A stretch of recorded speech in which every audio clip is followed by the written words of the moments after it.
And technical thing, can you help me to co-host the Annie, ANNIE?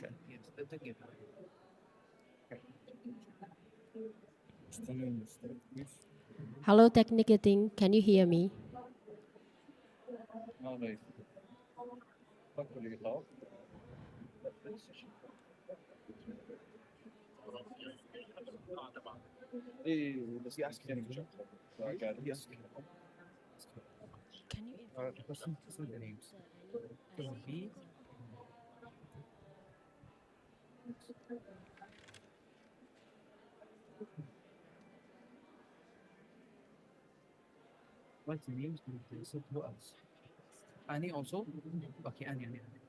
you Just Ani.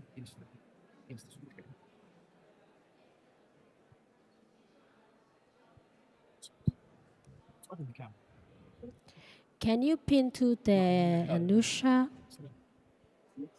There. Yes, me.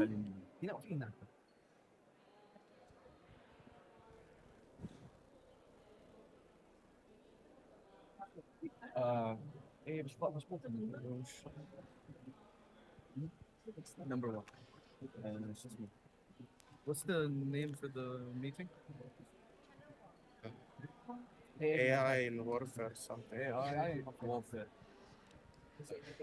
Yeah, it's AI in warfare, role of AI in upholding international law. Okay, I think we should start right now. I've got Miss Jimena's number. I'll ring her in. Just give me 1 minute, so maybe she can pick up. But she can try anyway. We can kick off step. Let's Oh, get started because we are running, like. okay, Hello. okay. She is right now next to me. Okay, apology everyone due to the unknown technical issue. Our Zoom has been added, but we are now back and let's start our session right now. And first of all, thank you for joining the session. AI in warfare and roles of AI in upholding the international law session, workshop number 184. And this session is, about the nature. We are going to explore the sensitive nature of the AI in warfare domain on the formats that foster an open, frank discussion as a 60-minute roundtable discussion, but let's see how we can manage the time anyway. So I will not consuming so much time on that. So we are now having the online moderator Annie and also one of the organizer Beer with us today. So I will pass the floor to the Annie for introducing to the organizer. Just quick introduction. Because guys from UN told him to enter. First of all, welcome everyone. It's We can't hear you, Annie. They were Is frozen. there any technical issue? They were yeah, probably thinking about the meeting. We can hear you. you can hear me. Yeah, I can hear you right now. Amazing then. Yeah. So I was saying that it's an immense pleasure to have you all with us today, and I am Kuratul Ain Nisar. Feel free to call me, and I am a senior year law student as well as a governance and policy analyst at National. Um, I have with me the other organizers, Bea, we have Ika and Abir Nisar also as our organizers. So I want to quickly thank them all for constant support and immense help for finding all the speakers and the experts on this topic. I'm very listen to your insights and have you on board the topic. Um, we all are aware that AI has reshaped our how we are living in this world, and warfare is no separate aspect from that. So I would love if we can quickly start the session because we have already. Apologies for that, but we have already a lot of time. So back to you, Bea, for introducing our very expert speakers and let's get started. Thank you, Annie. And In this session, we are going to have three speakers, Ms. Anosha from the civil society, and Yasmin Afina from the international intergovernmental organization, and also Ms. Jamina Sophia, who are also joining on site here. So as an opening of this session, I would like to ask a speaker on about the on-site on the topic such as like AI in warfare, and so I would ask to the Yasmin, how do you see the future of the AI and also the warfare? Yasmin, can you hear me? Yeah, perfect. Hi, thank you everyone. It's nice to meet you. My name is Yasmin Afina from the United Nations Institute for Disarmament Research, or UNIDIR. Thank you so much for the organizers of this panel for inviting me today. And I'm so sorry for not joining you in Riyadh in person due to personal circumstances. I could not travel in time for the workshop. But so I know that you wanted me to speak a little bit about the future of AI in warfare, but if you would allow me, I might just share a few slides if I may. Is it correct? Is it okay? So let me just, yeah. I hope that you can see my screen. Perfect. So I know that you wanted me to speak about the role of AI in warfare and its role in upholding international law, specifically from a responsible AI perspective. But please allow me to twist the framing a little bit and instead look at international law as a key and central facet to responsible AI in the military domain. So in the first half of 2024, UNIDIR took part in regional consultations with states and experts in Asia Pacific, the Middle East and Central Asia, Africa, Europe, Latin America, and the Caribbean. And based on these consultations, we have identified and established a number of facets of responsible AI in the military domain based on what states have shared during these consultations. And one of them relates to compliance with national and international law, as you can see in the top right of the diagram. And in fact, the overwhelming majority of states across regions place compliance with international law as a central component of their governance approaches to AI in the military domain and wider security domains. And there is this shared sentiment that international law is an important framework that must be upheld throughout the life cycle of AI technologies meant for deployment and use in defense and security, and thus including in the context of warfare. So international considerations must be considered from the earliest stages, from the design, development, testing, and evaluation, which would require efforts to translate international law obligations into technical requirements in order to frame and shape the pre-deployment stages of these technologies in such way that they will somewhat be compliant by design. And I'll get back to that later in my concluding remarks. And so in addition, international law, and in particular international humanitarian law and international human rights law, must inform or even shape and frame procurement processes, as many states are increasingly considering purchasing AI-enabled capabilities. So it's not just for states that are developing AI, but also those that are purchasing. And so from a policy standpoint, however, it's also important to note that while this overall shared sentiment that international law is important, it does not mean that states approach it in a uniform way. And there are nuances across regions in states' approach to AI in the military domain, and the applicability of international law. So for example, states in Latin America and the Caribbean, they generally dedicate more attention and efforts to foster compliance with and uphold international human rights law. And this approach is somewhat reflective of the regional security landscape, where transnational efforts at combating organized crime prevail, and in the light of the international human rights law's applicability, both in and outside of conflict. And while, of course, states in all the regions acknowledge the importance of international human rights law, international humanitarian law tends to be overwhelmingly dominating the policies and discourse of states in other regions, although our findings were also such that the African region would also dedicate more attention to international human rights law, particularly within the framework of the African Charter on Human and People's Rights. And there's more of these findings in the report that I launched back in September, which I invite you to download and read from UNIDIR's website by following the QR code on the slide, or by going to unidir.org/kaleidoscope AI. So now that we've established that states around the world see international law and compliance as an important component of responsible AI in the military domain, I wanted to add another layer to our discussions, the role of the multi-stakeholder community. And in fact, in the report that I previously mentioned, one of the other key areas of nuanced convergence that we have identified is the importance of multi-stakeholder engagement. And states, in fact, generally recognize the value of multi-stakeholder and cross-sectoral engagement to promote responsible AI in the military domain, but states generally disagree on how such engagement should be conducted. And so UNIDIR, in our capacity as an independent research within the UN ecosystem, and with a mandate of informing member states, we've launched earlier this year in March a program of work called the Roundtable for AI Security and Ethics, or RAISE, in partnership with Microsoft.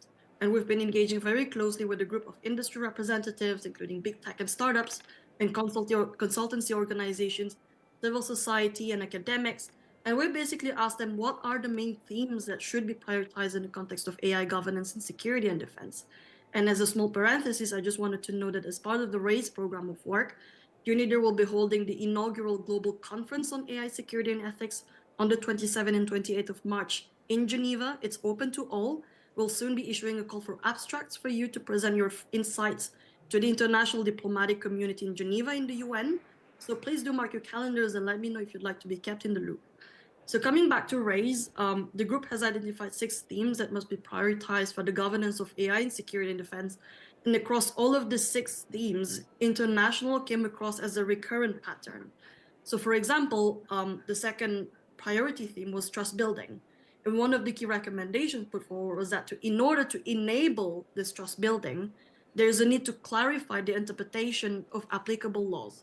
And so for this group, states should develop clear national positions on how to interpret and apply international law in the context of AI applications in the military domain, and thus ultimately contributing to build this trust between states.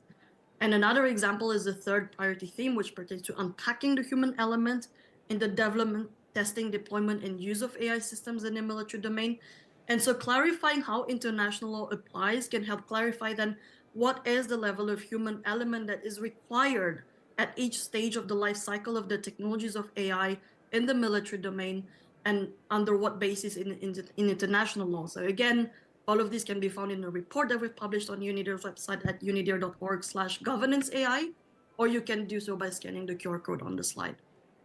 And so finally, to conclude, I wanted to circle back to something that I mentioned earlier on how all of these initiatives basically can contribute to efforts towards compliance by design in the development, testing, and evaluation of AI technologies in the military domain, while also acknowledging and addressing and mitigating some of the risks that these technologies can present with regards to international law.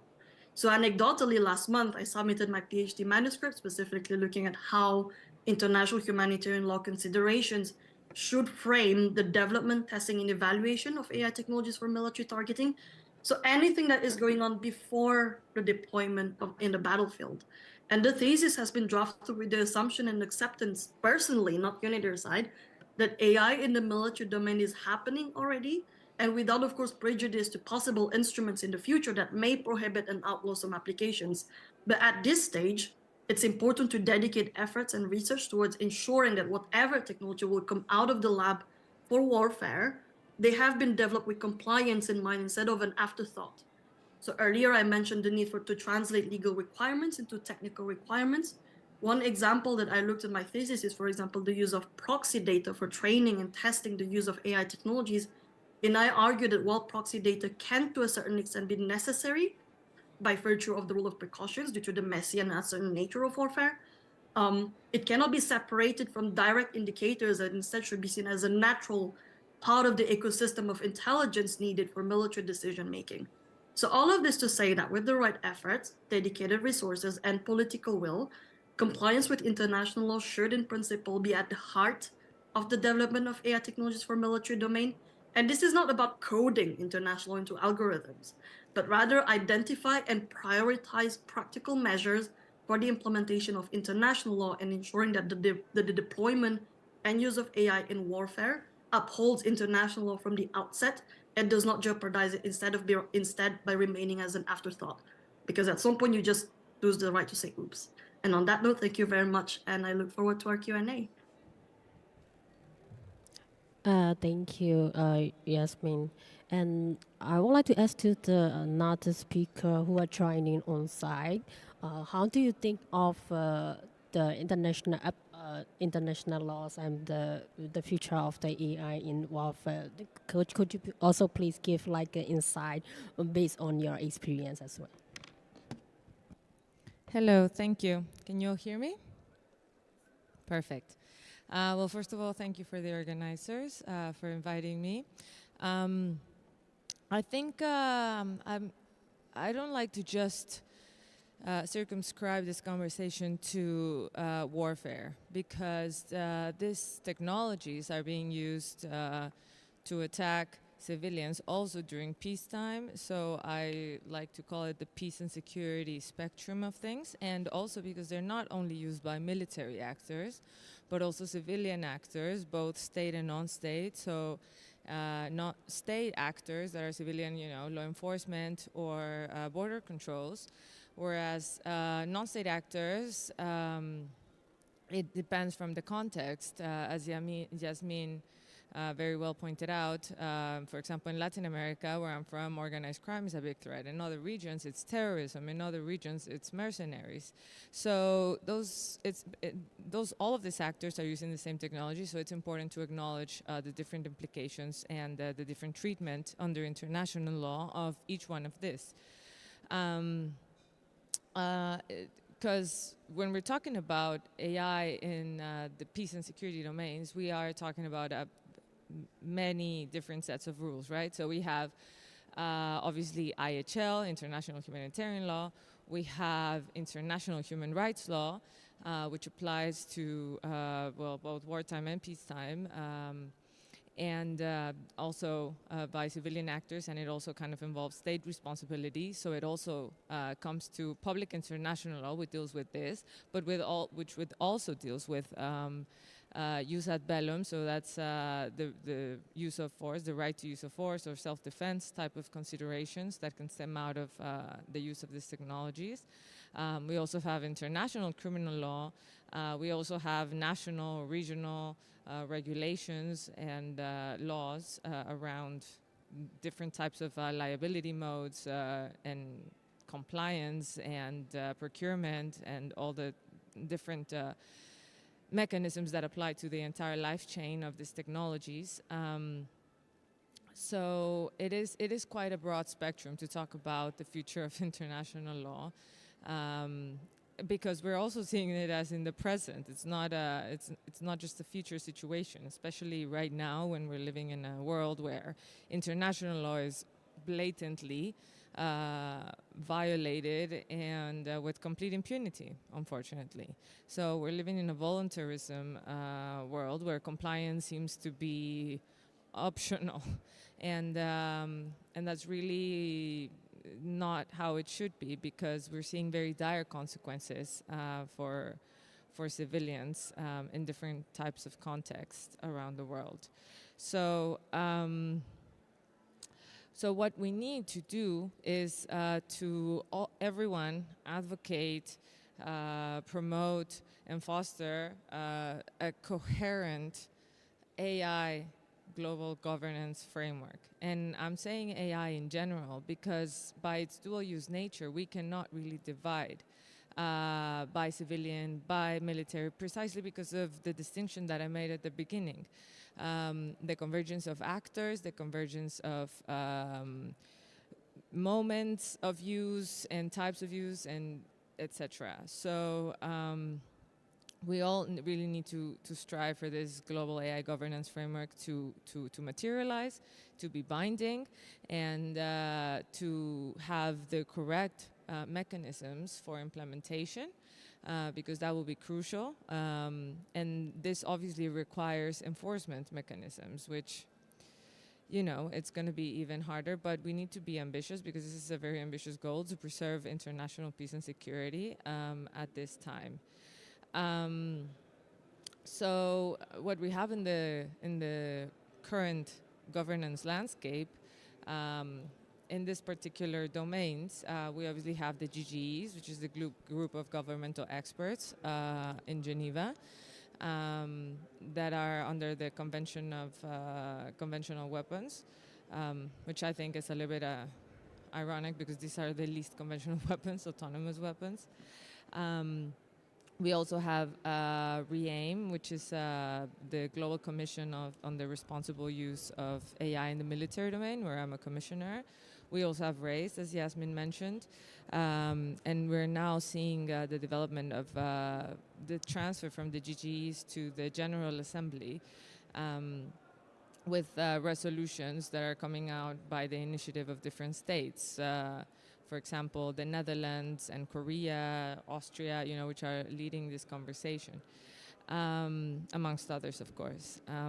So these are very welcome steps that we are building towards, but we still need to create a lot more awareness about the fact that these are situations that are going on right now. They're not future eventual possibilities, and we also need to be very mindful because there is a tendency to try to separate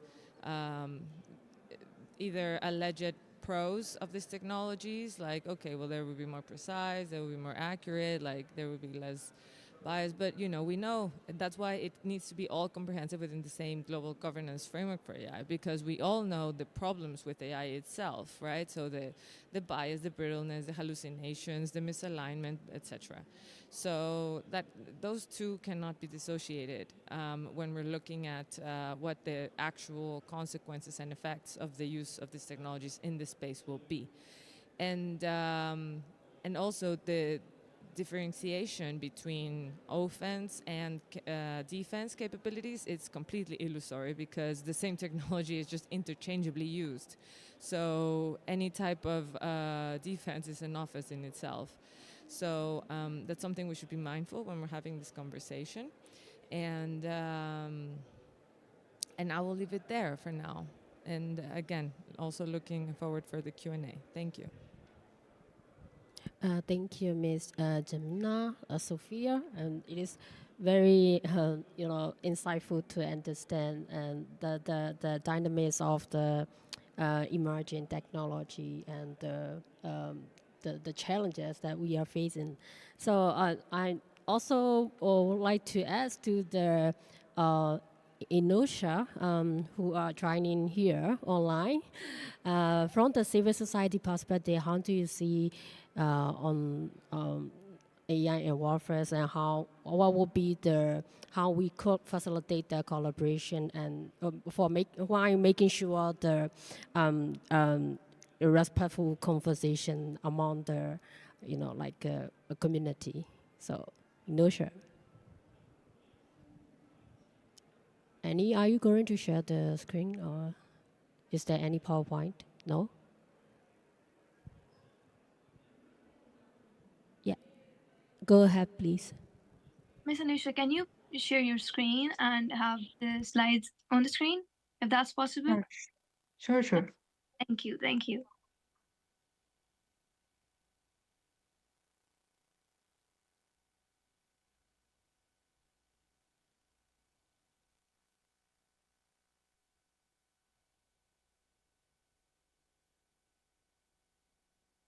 Does that work? Yes, okay. So thank you everyone for organizing this, and thank you for having me. It's such a privilege to be here and talk about such an important issue. I'm quickly going to go over some of the points, and the slides are just bullet points of my some of the issues that I would like to touch upon, so you can follow along. So thank you to the speakers for setting the stage for international collaboration. That is, of course, the first and foremost thing that we need to do. But let's also look at some of the very specific issues.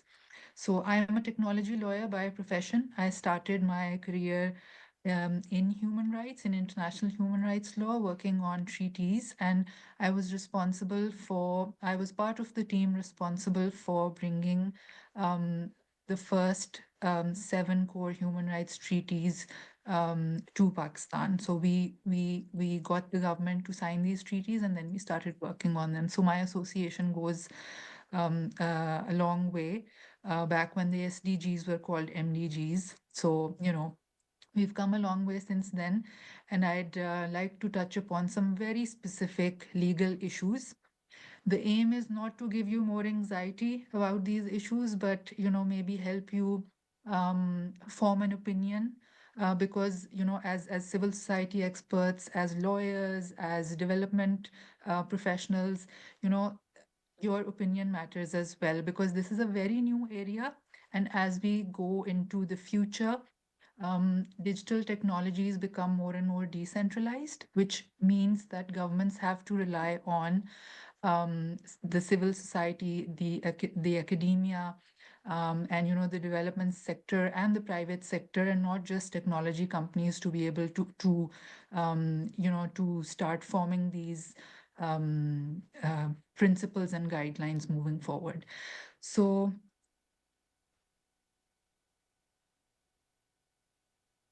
let me just. So I'm going to touch upon AI and international humanitarian law, some of the very specific issues, and then I'll go into some of the ethical considerations as well.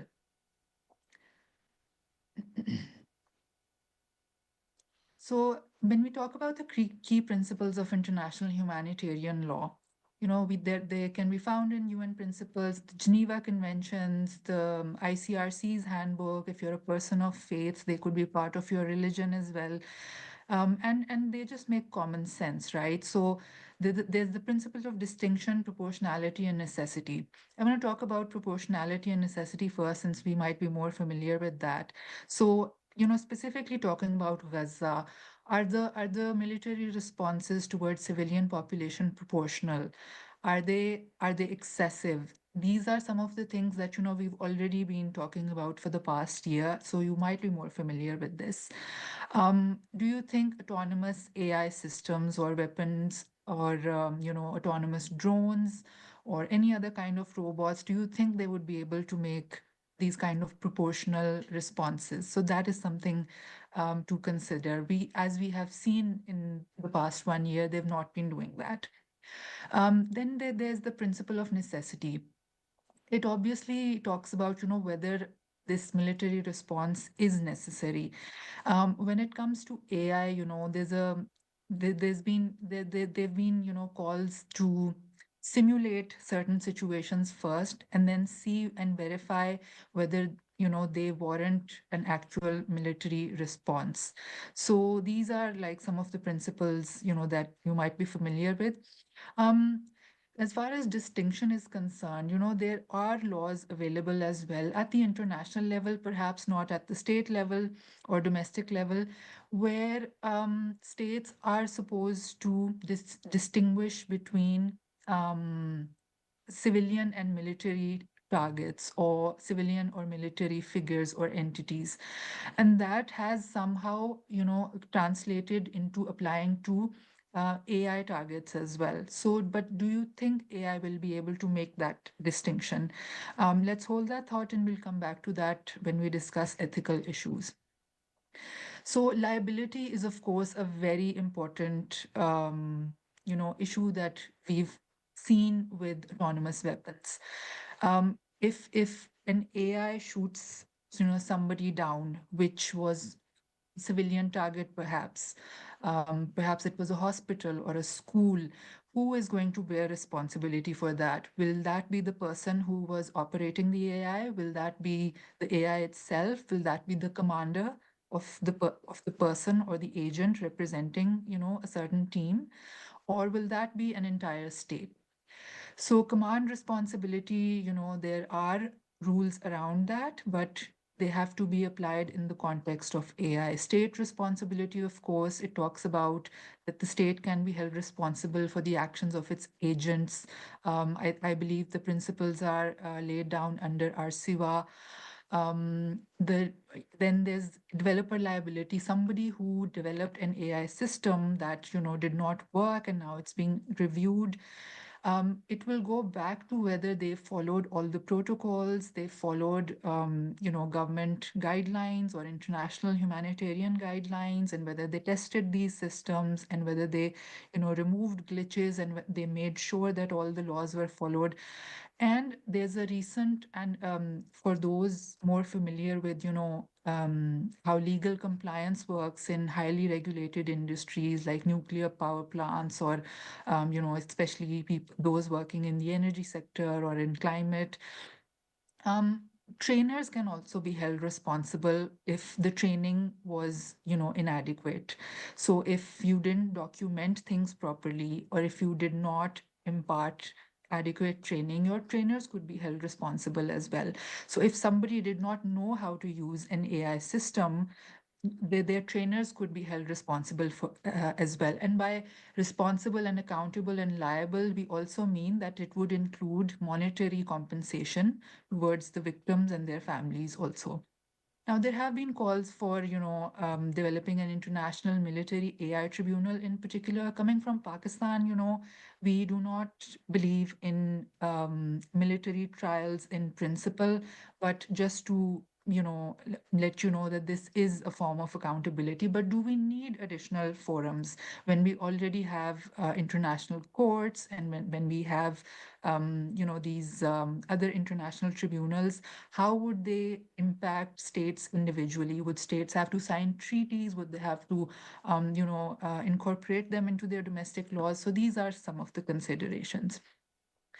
Then, of course, this is an area that I specialized in, so I really wanted to touch upon that as well. Of course, there are laws around the Outer Space Treaty as well, which mandate peaceful use of space and, sharing resources and, keeping things clean and debris free.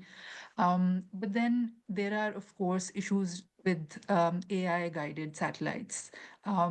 If there are issues, who is going to resolve them? Is it going to be the International Space Station? Is it going to be the United Nations? Is it going to be the state being affected, or is it going to be the state that actually, launched that AI satellite? And how do their actions, work?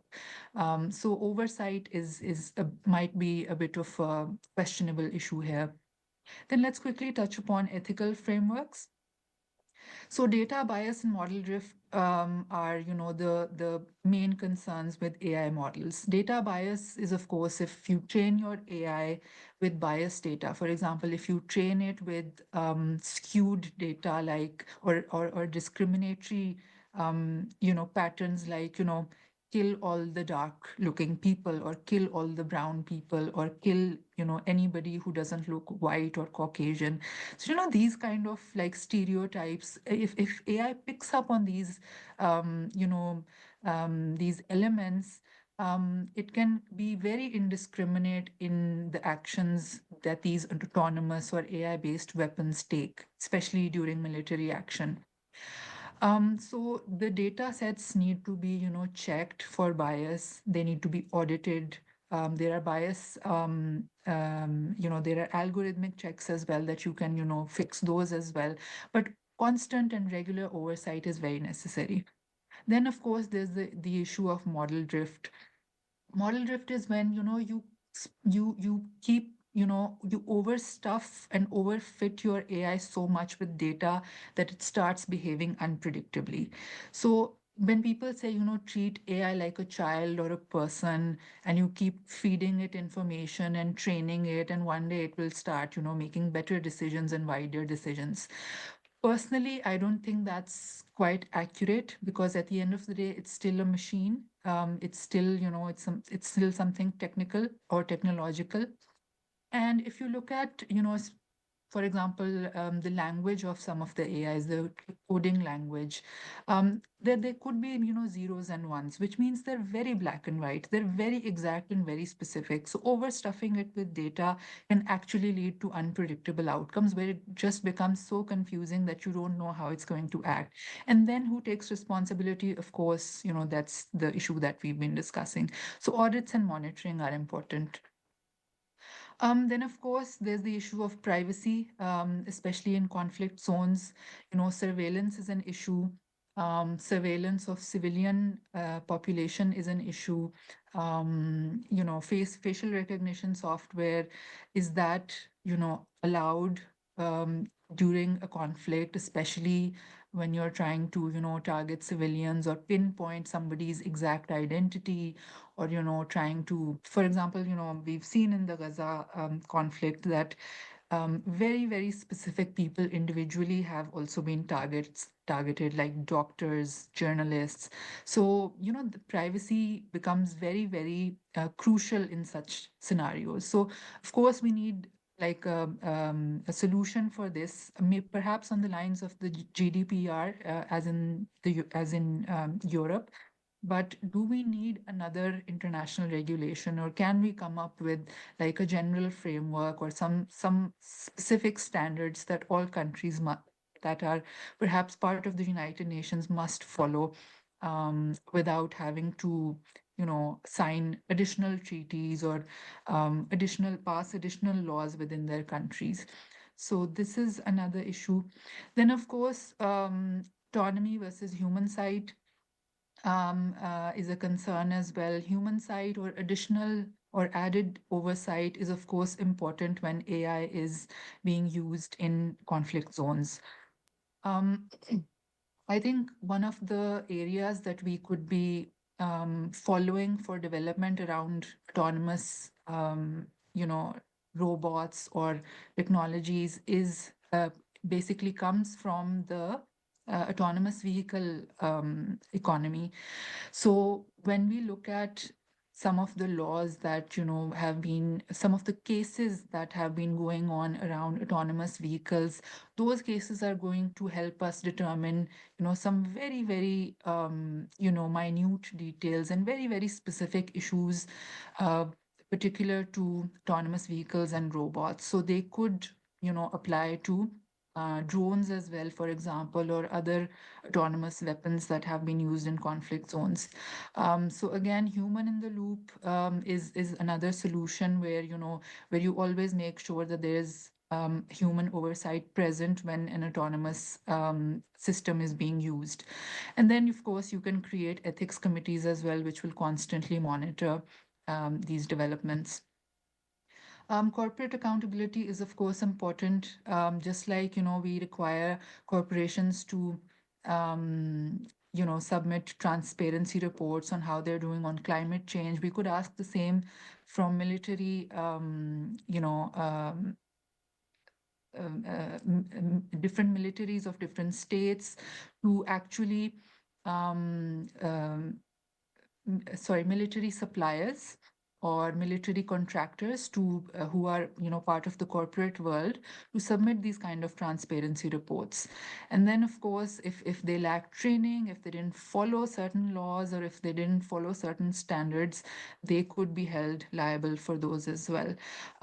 There's, of course, a proposition to develop certain standards for military AI, which I think it's still a very, very nascent area, it's still developing. So it would be interesting to follow these developments. And at the end, I would like to touch upon generative AI as well. So we've seen a lot of, issues surface related to deep fakes and disinformation.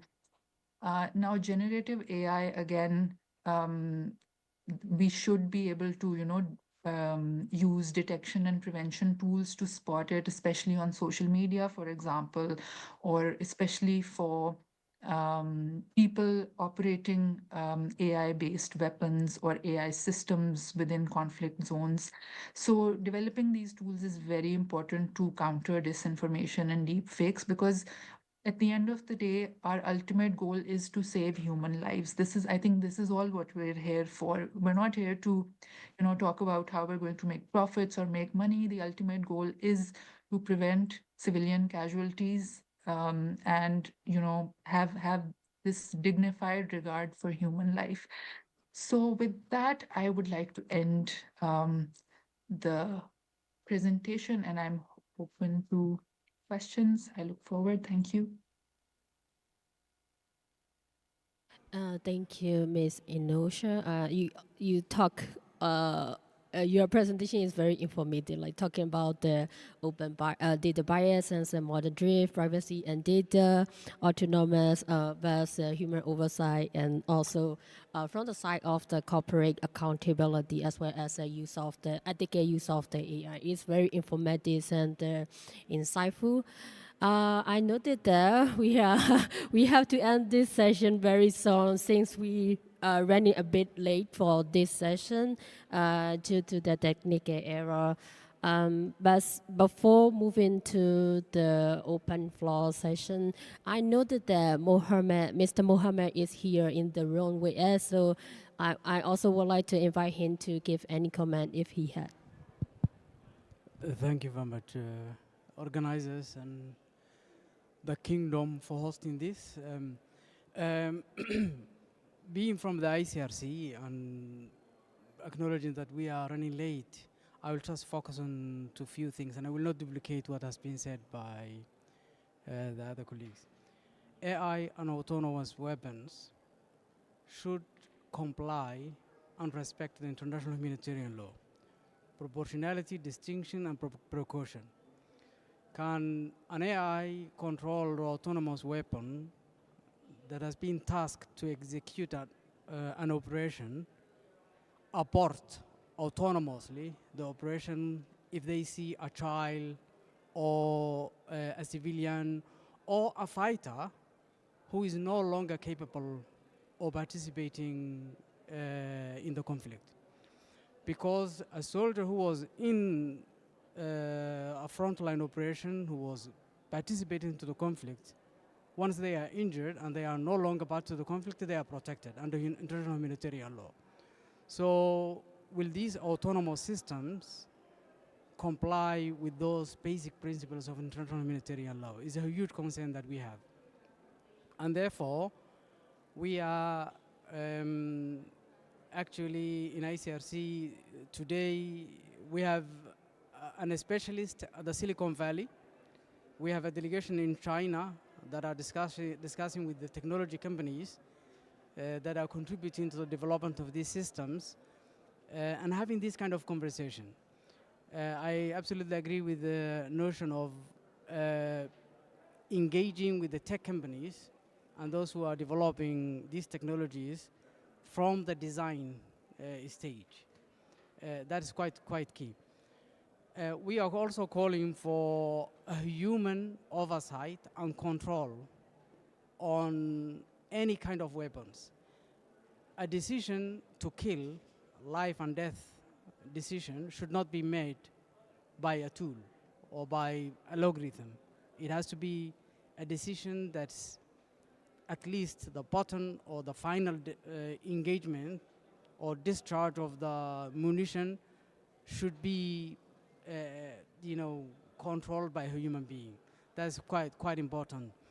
And we are also convening, as some of my colleagues have already mentioned, and discussions and dialogue on how to incorporate and integrate the international humanitarian law in the development of autonomous weapons and artificial intelligence controlled warfare. And regulations are needed, but international humanitarian law applies, in any kind of warfare, whether it is carried out by a human or by autonomous weapon. And so that's very clear. Where we have to seek clarity is who assumes responsibility. Is it the developer? Is it the commander? As these questions were asked, and that has to be clarified. Therefore, we are convening discussions. Just last year or the end of 2022, there were 2 workshops in Geneva with experts discussing these kind of issues, and the recommendations and reports is out there in our website. Treaties that are binding, and that are aligned with international humanitarian law are actually necessary. And ethical, it was mentioned by one of the colleagues, I don't remember. Ethics dignity, and preservation of a human life is the ultimate goal, and that's what international humanitarian law is eventually about. Thank you very much, Al-Saudi. You, Mr. Thank you. Mr. Mohammed. And for the next session, I would like to pass to our online moderator, Annie. Annie, the floor is here. Just a reminder that we only left like 9 minutes. Oh, that's okay. Right. Thank you so much, Mr. Mohammed Sheikh Ali. And I completely don't want to forget Mr. Neem's efforts in bringing Muhammad Ali on board with us. Thank you so much. So I love how this session is not only about identifying problems, but also about practical solutions and exploring how exactly AI can be used as a force of good. So I would really quickly want to, move our discussion towards our last policy question, because you guys have effectively answered all other policy questions in your presentations. So just quickly bringing the discussion towards it, can explainable AI technologies be effectively applied to autonomous weapon system to ensure human oversight and understanding of how targeting decisions are made? So I understand how there was compliance by design discussed, and also biases in AI systems discussed by Anusha and also Miss Yasmin. I would really appreciate if any of the speakers present on site or online would like to take this question up.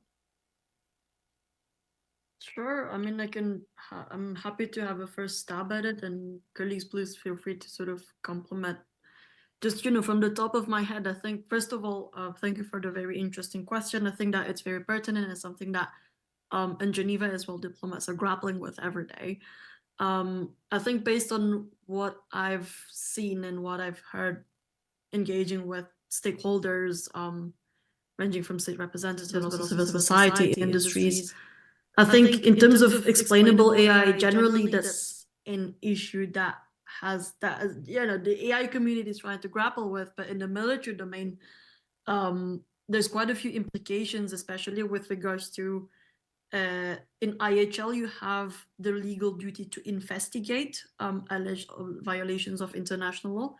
And then when you look at machine learning based systems where you have a black box, so you basically know what is the input, you know the output, but you don't know how it went from the input to the output. So for example, why the system specifically recommended to target this particular person, for example, then there is, there are issues, there may be issues as to like how the investigation, if this output led to a potential violation of international humanitarian law, how you could effectively conduct an investigation when the system has a black box. But at the same time, there are measures that is growing research efforts in trying to circumvent that problem. So you might, for example, have in the military domain, you also have to understand that when the commander authorizes the use of force, it's held to such a high level of standard, or supposed to be held to as high level of standard, then the commander will always maintain some level of responsibility over their decision, even when the commander decides to use and follow the recommendation of a weapon system or of an AI-based decision support system, and even when the commander does not know how the system came up with the output. And then there are also sort of recommendations related to, best practices with regards to documentation in the military domain. I think that's something that, even when not using AI, it's something that is increasingly being looked at. So there is growing research into that, but I don't think there is any silver bullet for this question, but there is research that is ongoing. But again, it depends on how much resources are being dedicated to that and how much political willingness is there to dedicate those resources. Thank you so much, Ms. Yasmin. And I would love if the on-site speakers can also add their insights on this very question.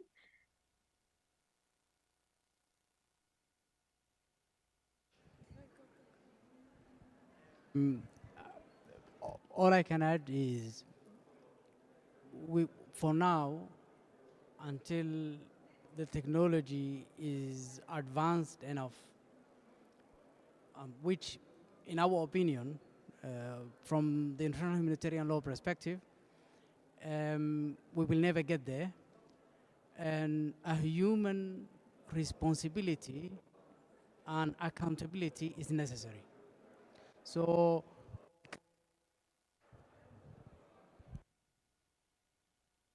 I think I lost, yeah, we can leave the decision, you know, killing, in the hands of technology. So I think there's a technical issue. But all I'm saying is a human control and oversight and accountability is ultimately necessary, even if the technology is so advanced. So that's our position at the moment. And there's an expert here. Well, I agree entirely. So I believe that unless one can completely understand and control the entirety of the effects of a technology, one should not be using it, especially when human lives are at stake. And I also don't like the term laws because it's not only lethal. So even other types of, physical harm or to integrity or to targeting for detention for other type of purposes, it's also quite harmful and should also be encompassed in the regulation of these technologies and their uses.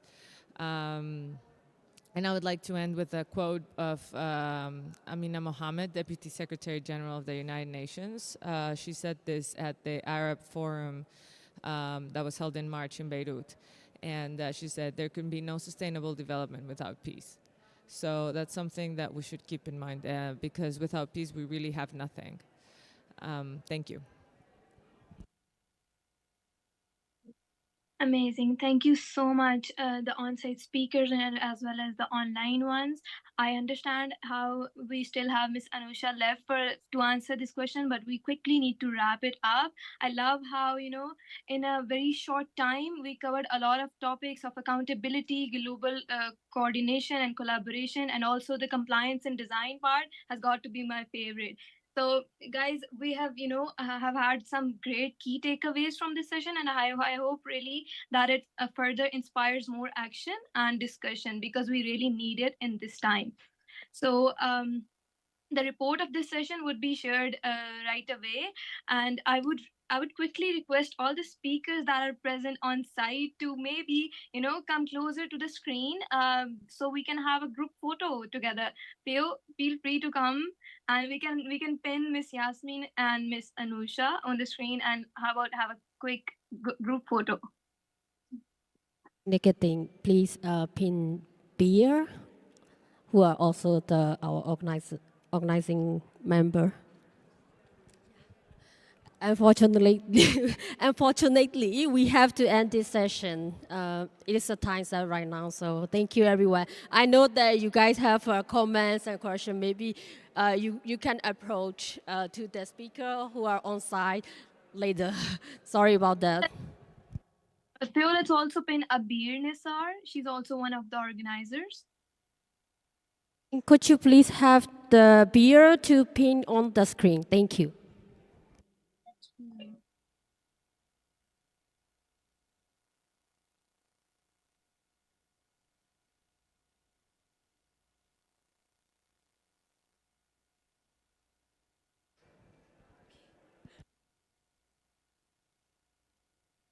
Side speaker, feel free to try if you would like to take. Do we know when they're in the picture?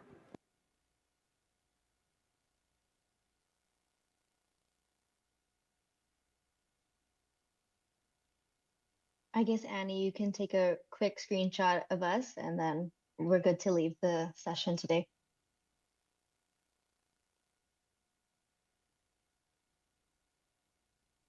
I think you're on mute, Annie. So I only have the online participants, including Phil, with me. So I'm taking the screenshot, guys. Hold your best poses. 3, 2, and 1. Got it. Got it. Thank you so much. Thank you. Have a good day. Bye. Thank you so much. Thank you. Bye. Us ahead in the other workshop rooms. Thank you so much. Have a good day. Bye.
Okay, sir.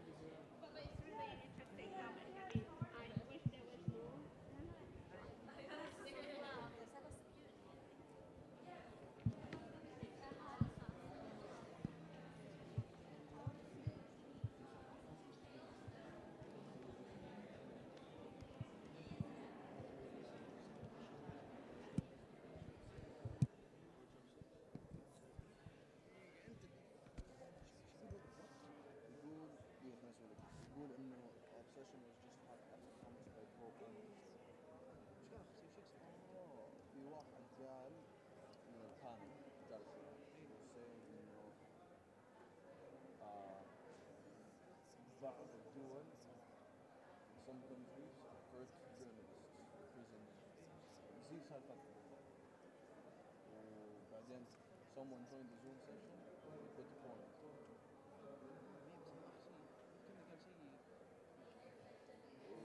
يقول that is definitely not a coincidence ما صارت بالغلط ما صارت صدفة ما صارت صدفة human rights work is not يقول لك انه يعني صعب انه يطبق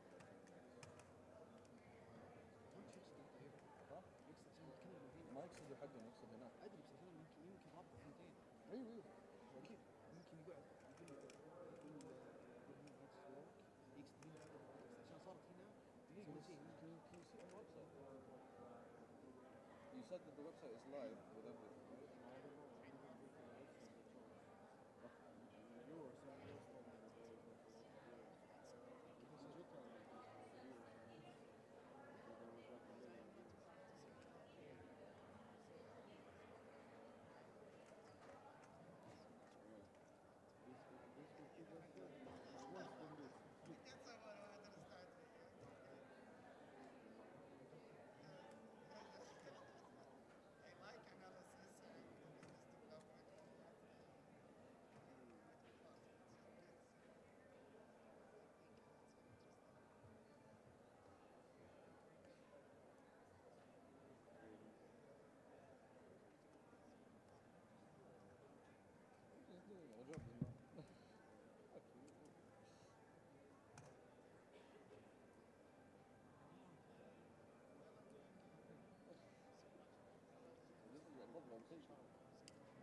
this?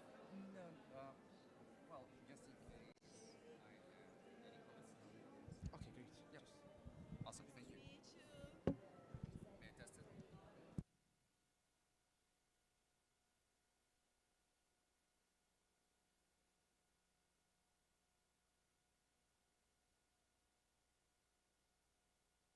Now it's open.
Hello, everyone. I think we're just sorting out our audio, but thank you for joining us for this session on evolving the IGF. So this session is starting on the assumption that multi-stakeholder opportunities for discussion on an equal basis are a good thing and a very positive thing to have and to continue. I see our speakers are just getting themselves organised. So we have a bit of a discussion today on how we can evolve the IGF. We recognise that a decision will be made next year as to the the further mandate of the IGF. But I think in discussions so far at this year's IGF, there seems to be the overwhelming view that multi-stakeholder discussions are a good thing.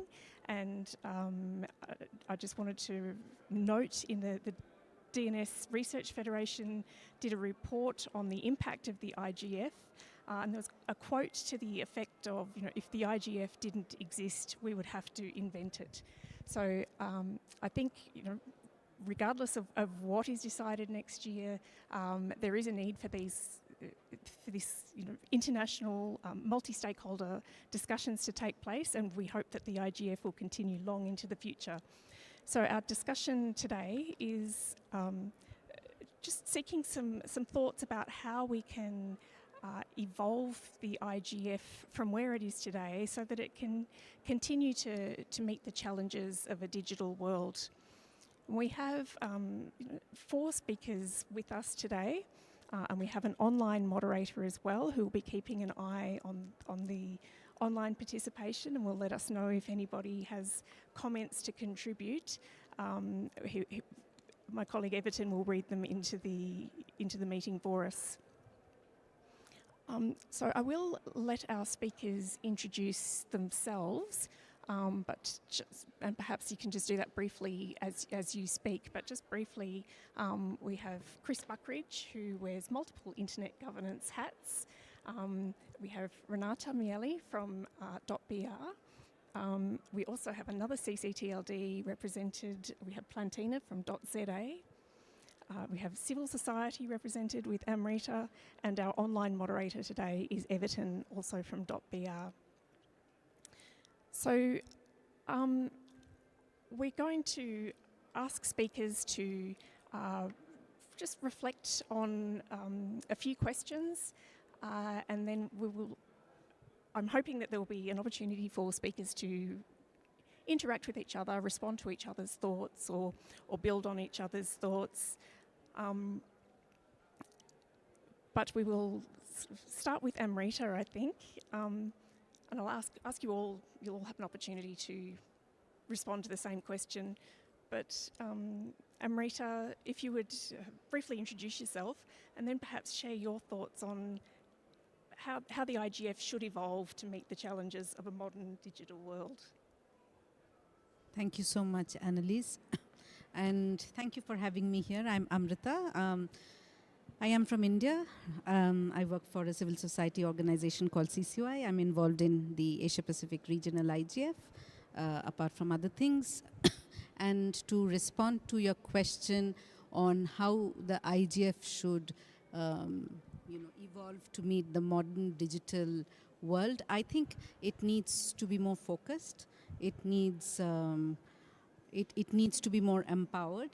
In fact, the working group strategy where Chris, me, Jorge, and many others in this room who are involved, we did create a vision document where there have been certain concrete measures being drafted on how the IGF could evolve to meet most of the requirements which is being portrayed as gap areas. For example, it could be the place where everyone can come and it could be a test bed for people. It could be a place where the GDC's implementations could be tracked. It could also be a place where even governments come and test out what they want to do, etc., apart from other things. So IGF has it in them, has it in itself, but it needs to be more empowered in terms of people, in terms of money, primarily so that it can do what it has been doing, but not formally been given the mandate. I would stop at that. Thanks very much. Thanks, Amrita. And just before I go much further, in my enthusiasm to begin the conversation today, I neglected to introduce myself, so my apologies to everybody for that. My name is Annalise Williams. I work for the .au domain administration. I'm part of the technical community, and I'm also very involved in Australia's national IGF, and I've been the chair of the IGF for the last 2 years. So my apologies for for being so hasty. Chris, perhaps we might go to you. How does the IGF, how should it evolve? And I do want to come back to the point Rita made, but if any of the other speakers wanted to chime in on the points about empowerment in terms of people and money, how the IGF is going to be funded is a live question. But Chris, would you like to share your thoughts? Sure. Yeah, so my name's Chris Buckridge. I'm currently a MAG member for the next 2 days at least. Then we see what happens with 2025. I have a few other hats that I wear, but for the purposes of this, I'm a long-time IGF gadfly who's happy to just sort of throw some comments in as to how things might evolve. I think the important thing is the IGF is and has always been a work in progress.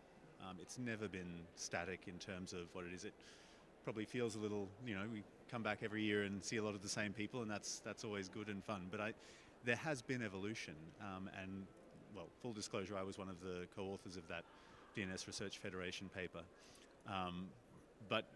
Part of what we found there was, digging back through how it's evolved, what's happened, what the sort of results of those processes have been, was fascinating and really turned up some very interesting examples, both sort of very practical examples, how it sort of helped to foster an IXP development in Africa and other global south countries, how it fostered the NRI, National and Regional Initiative ecosystem, and how important that has proved to be in terms of developing internet governance discussions.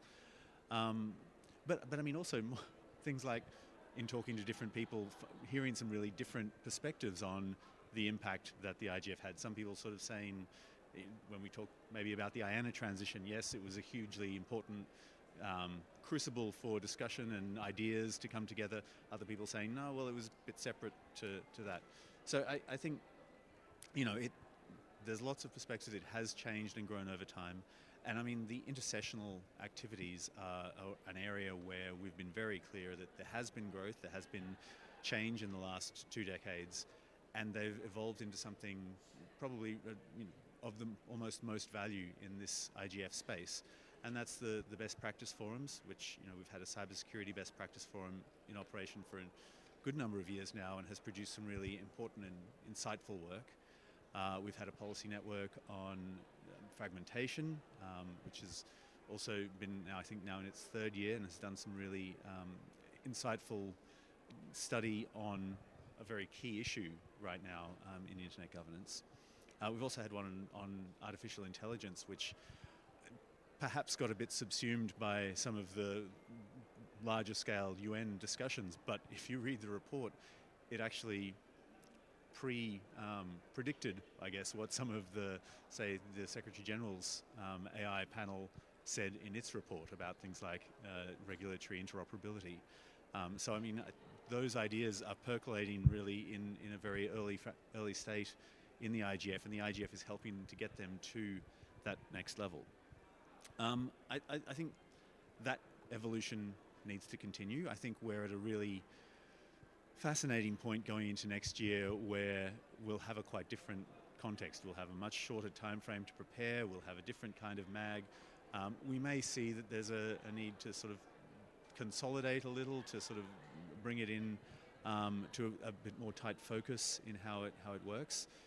There's obviously going to be an eye to the WSIS Plus 20 review, which will happen a few months after the IGF next year. So I think we want the IGF next year to be at its best, and this a little pressure can force the change that you want and create a diamond. So I hope that's what we're going to see in the coming 6 months in terms of evolution. Obviously, funding is a perennial issue. I do think it's important to be thinking that we maintain the broad base of funding for the IGF. Any multi-stakeholder model, capture by a certain stakeholder group or demographic is a concern, and that applies as much to the UN and member states as it does to any other group. I think that part of the strength is having funding come from lots of different sources so that the decisions about how the IGF evolves, the decisions about where it goes, have to be taken in a multi-stakeholder way rather than the person who's outlaid the most cash gets to steer the ship. So I'll stop there. Thanks. Thanks, Chris. Yeah, important observations on a number of fronts there. I would agree with you about the need for broad-based funding. I think at the Australian government booth out there, they had a little a survey of asking people to indicate whether they thought their stakeholder group should contribute to funding. So I'll be interested to see what the results of all those surveys were. And just your point on the policy networks and best practice forums, I think that dynamic coalitions, that is also a really important point. You know, the IGF has already demonstrated that it can evolve to meet, you know, changing needs, and you know, it has demonstrated that it can do this successfully, and I'm sure it will continue to do so into the future. I might go to you next, Renata, and then Plantina.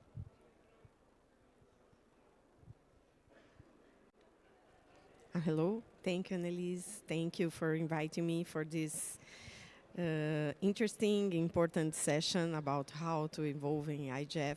I will agree with Chris, because I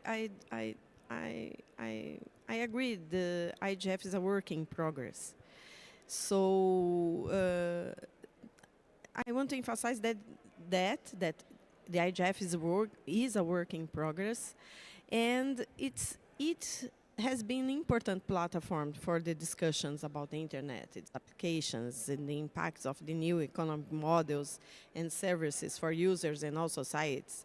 And maybe if some governments and other decision-making organizations had more involved with IGF, some of the things we are saying now, they are knowing previously, because we discussed this a lot. So I think we are doing a good work, seeking best practice, the new fora. I think all this is important. But in my point of view, it isn't enough.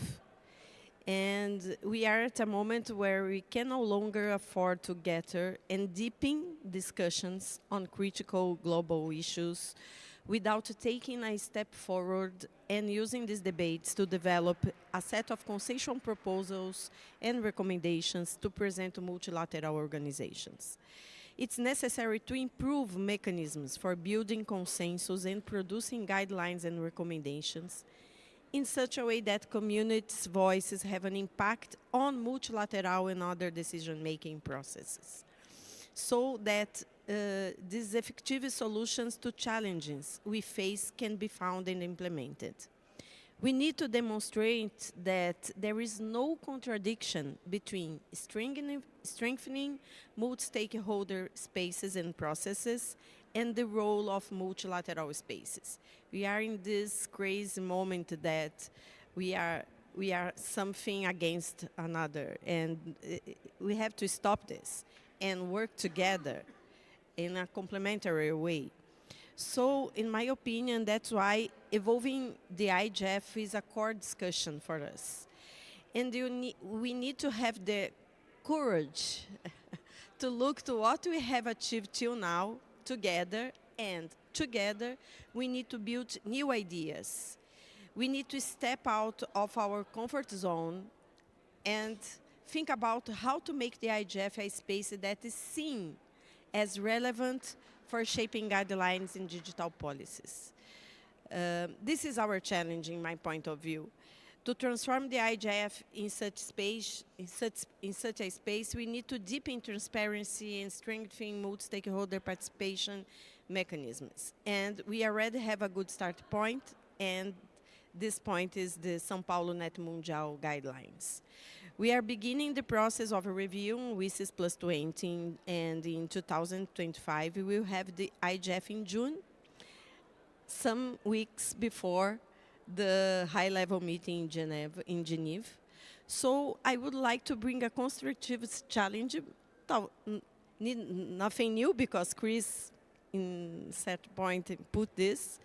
How we are going to organize the next IGF in June, like we did till now, or maybe trying to look to this opportunity to think differently and try something new by applying the São Paulo guidelines to build the next IGF.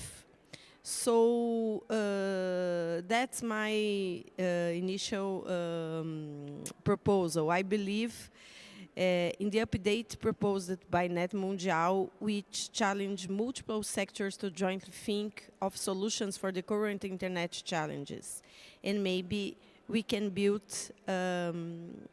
a experiment with the next IGF, and maybe this is be important to all the WISIS process in these regards. Thank you. Thanks, Renata. I think it's definitely a time to be creative right now, and what you were saying about the versus setting against one another. I was in one of the sessions yesterday, and somebody sort of said multi-stakeholder and multilateral are two sides of the same coin, and that was something that resonated with me. I think we certainly need both. It's not an either or.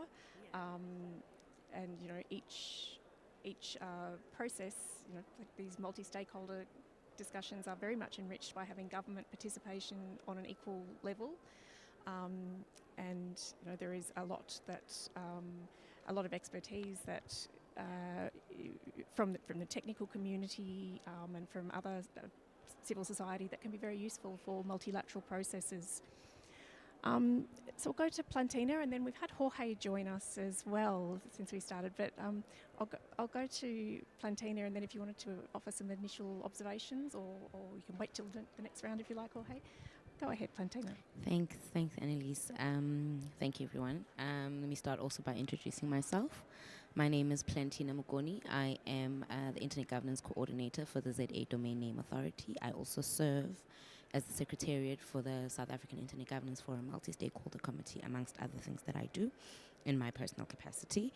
And just agreeing with Chris, I think we're all going to agree with Chris in the sense that the IGF is a work in progress. I think that a lot has been achieved from the time that I've been here and just witnessed, just the level even of participation. I think a lot more still needs to be done. Just also agreeing with my colleague. There's a lot more that needs to be done. We need funding. However, one of the biggest things I think that remains an issue is that what happens to the discussions and the that we have at IGF? What does our document? What does the IGF document turn out to do?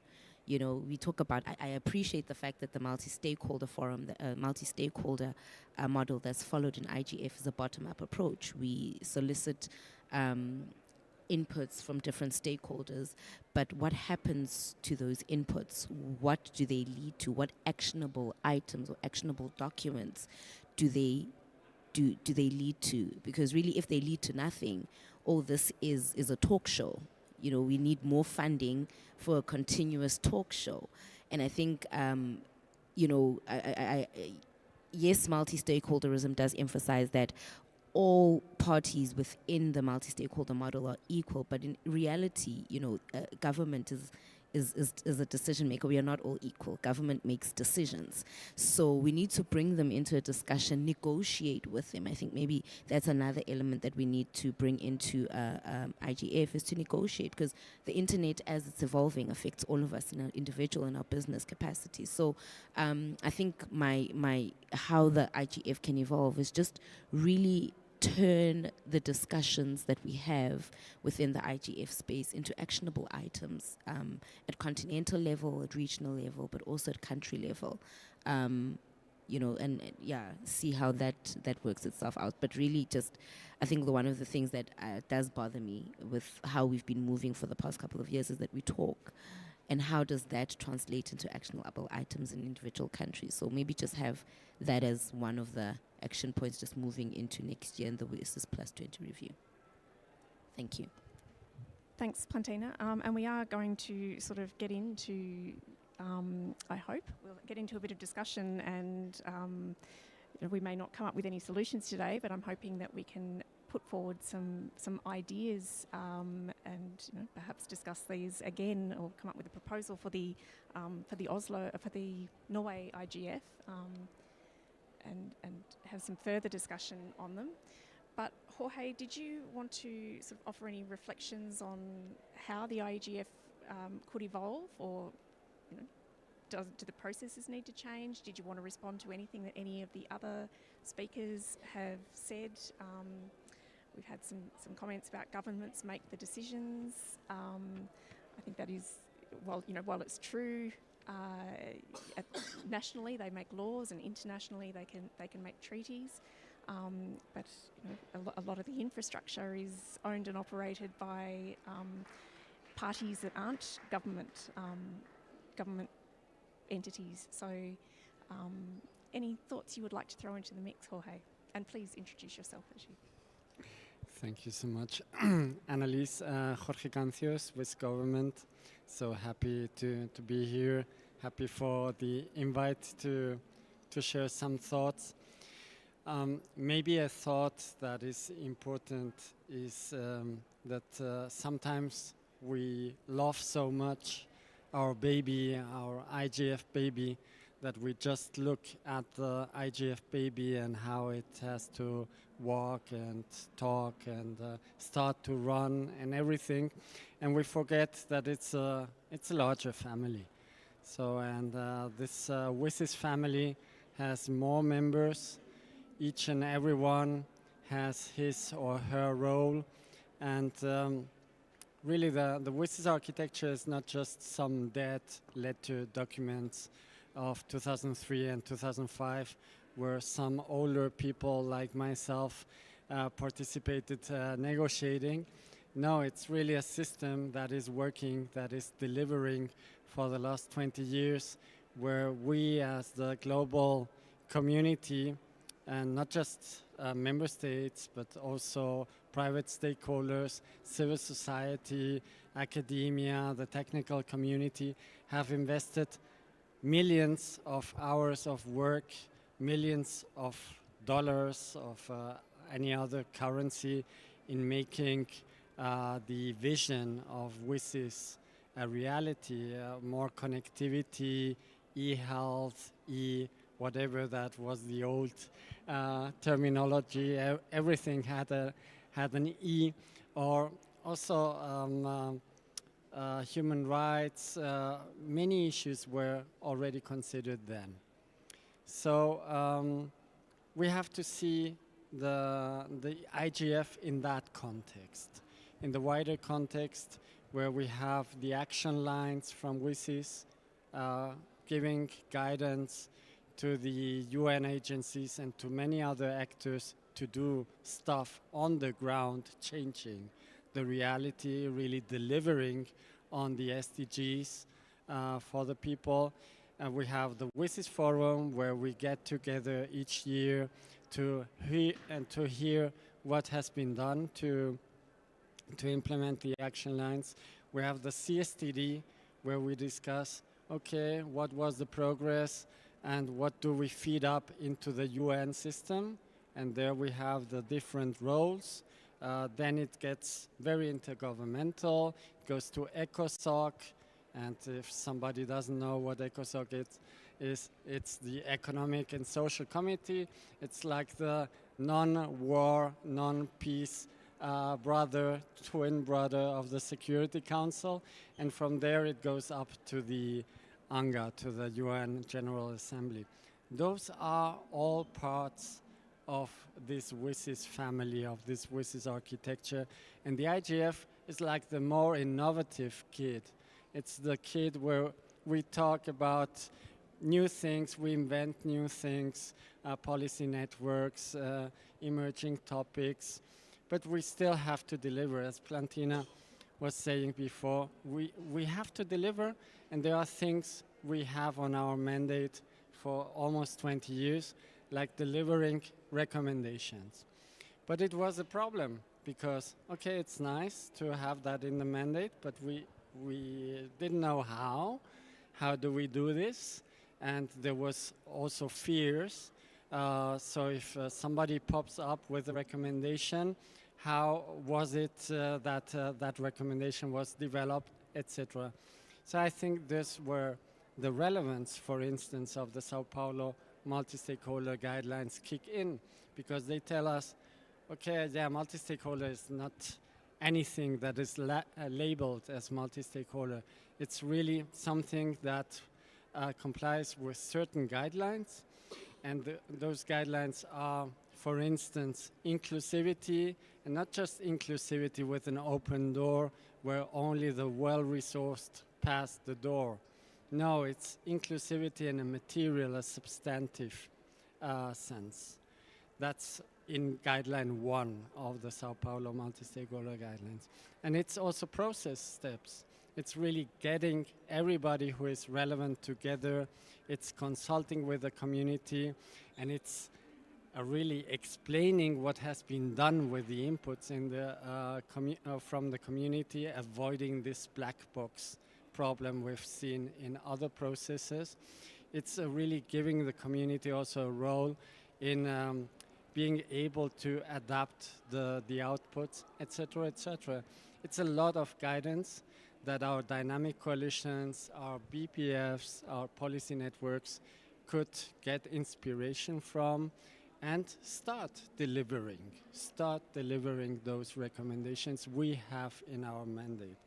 So looking back, if we look at the IGF as part of this wider family, maybe, for instance, those recommendations could each and every year be addressed then by the UN agencies when they are updating their working plans in the action lines. And then, Plantina, if I may address you, then we would know, okay, we've made a recommendation on data governance. And that data governance recommendations goes to action lines X, Y, Z. And then later on they can report at the WSIS forum on what they did and addressing, reflecting on the IGF recommendations. If we think the IGF as part of a system, it makes much more sense, and then it is no longer in the perception, because for me it's not a talk shop, it's much more than that. But also in the perception of everybody, it would become much more effective, much more impactful if it's really part of a working WSIS structure. And I talk too much, sorry. Thanks for that, Jorge. I just wanted to sort of touch on a couple of things that you said. You know, firstly about the thinking about the IGF, admiring our baby. I think that is, you know, sometimes the conversations do get around, you know, to focusing on the IGF and sort of only the IGF and not the broader system. I think for me personally, anyway, it's not so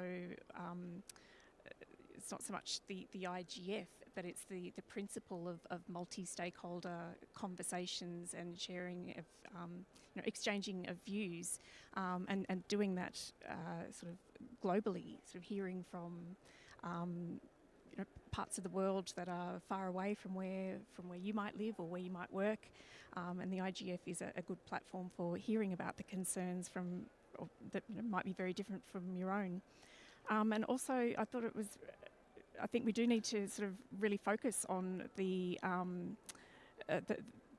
that connection to the SDGs, and the WSIS process was, you know, all about development, and I think it's, you know, important that we all not, you know, the internet is recognised, and, you know, digital technologies are recognised as an enabler of sustainable development. But I think it was Doreen on the first day, sort of something like a third of the world's population still aren't connected. So we can have one set of conversations in one place, but in other parts of the world, they're having very different conversations. People aren't connected. And I was in a session yesterday where they were talking about not having electricity all of the time. So, even if they have the internet, they, don't have enough power for data centres or can't access the internet all of the time. So I think that is making sure that the conversations and making sure that the space to have consideration of the issues from everybody's point of view, and make sure that it's that the needs of those in less connected parts of the world aren't sort of left out of the conversation. I did also want to ask for views, and I'll just ask for a volunteer, I guess. I think the need for governments and for technical stakeholders, technical experts, private sector, civil society, the need for meaningful conversations to take place. There is a real need, but there is perhaps not always the stakeholder balance here at IGF conversations, at IGF meetings, to sort of have those conversations. So I wondered if anybody has any ideas or any suggestions for how the IGF could sort of better facilitate conversations between governments and other experts. Does anyone want to address that first?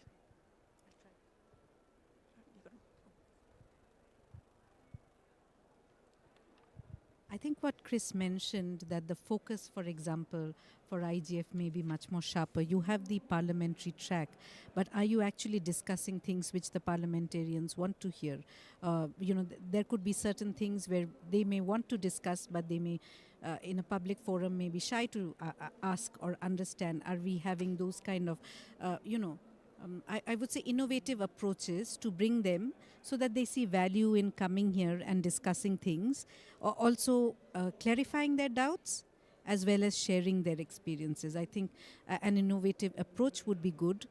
It's not a one-size-fits-all kind of a situation, and perhaps showing value to people coming, as in, I'm sure the MAG always has been trying to get the right kind of speakers to come from different stakeholder groups to speak, but sometimes traveling is a challenge. You can't fund travelers. Not everyone has deep pockets.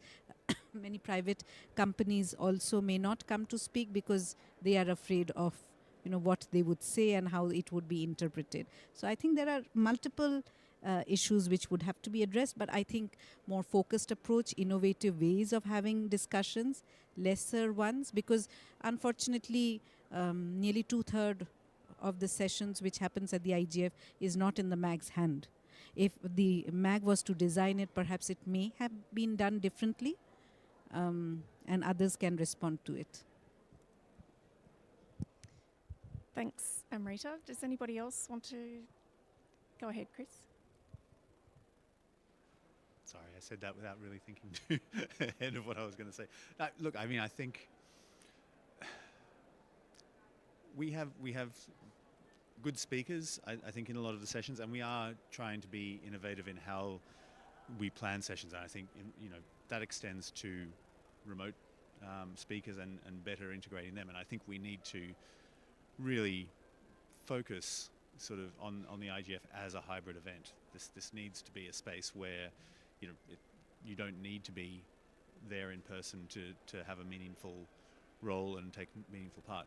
But that said, obviously, I mean, we know that people being there in person is a different experience. It provides not just the opportunity for, to look around at your fellow speakers on the table and respond in a more organic way, but also to have conversations in the corridor, to meet people in bilateral meetings.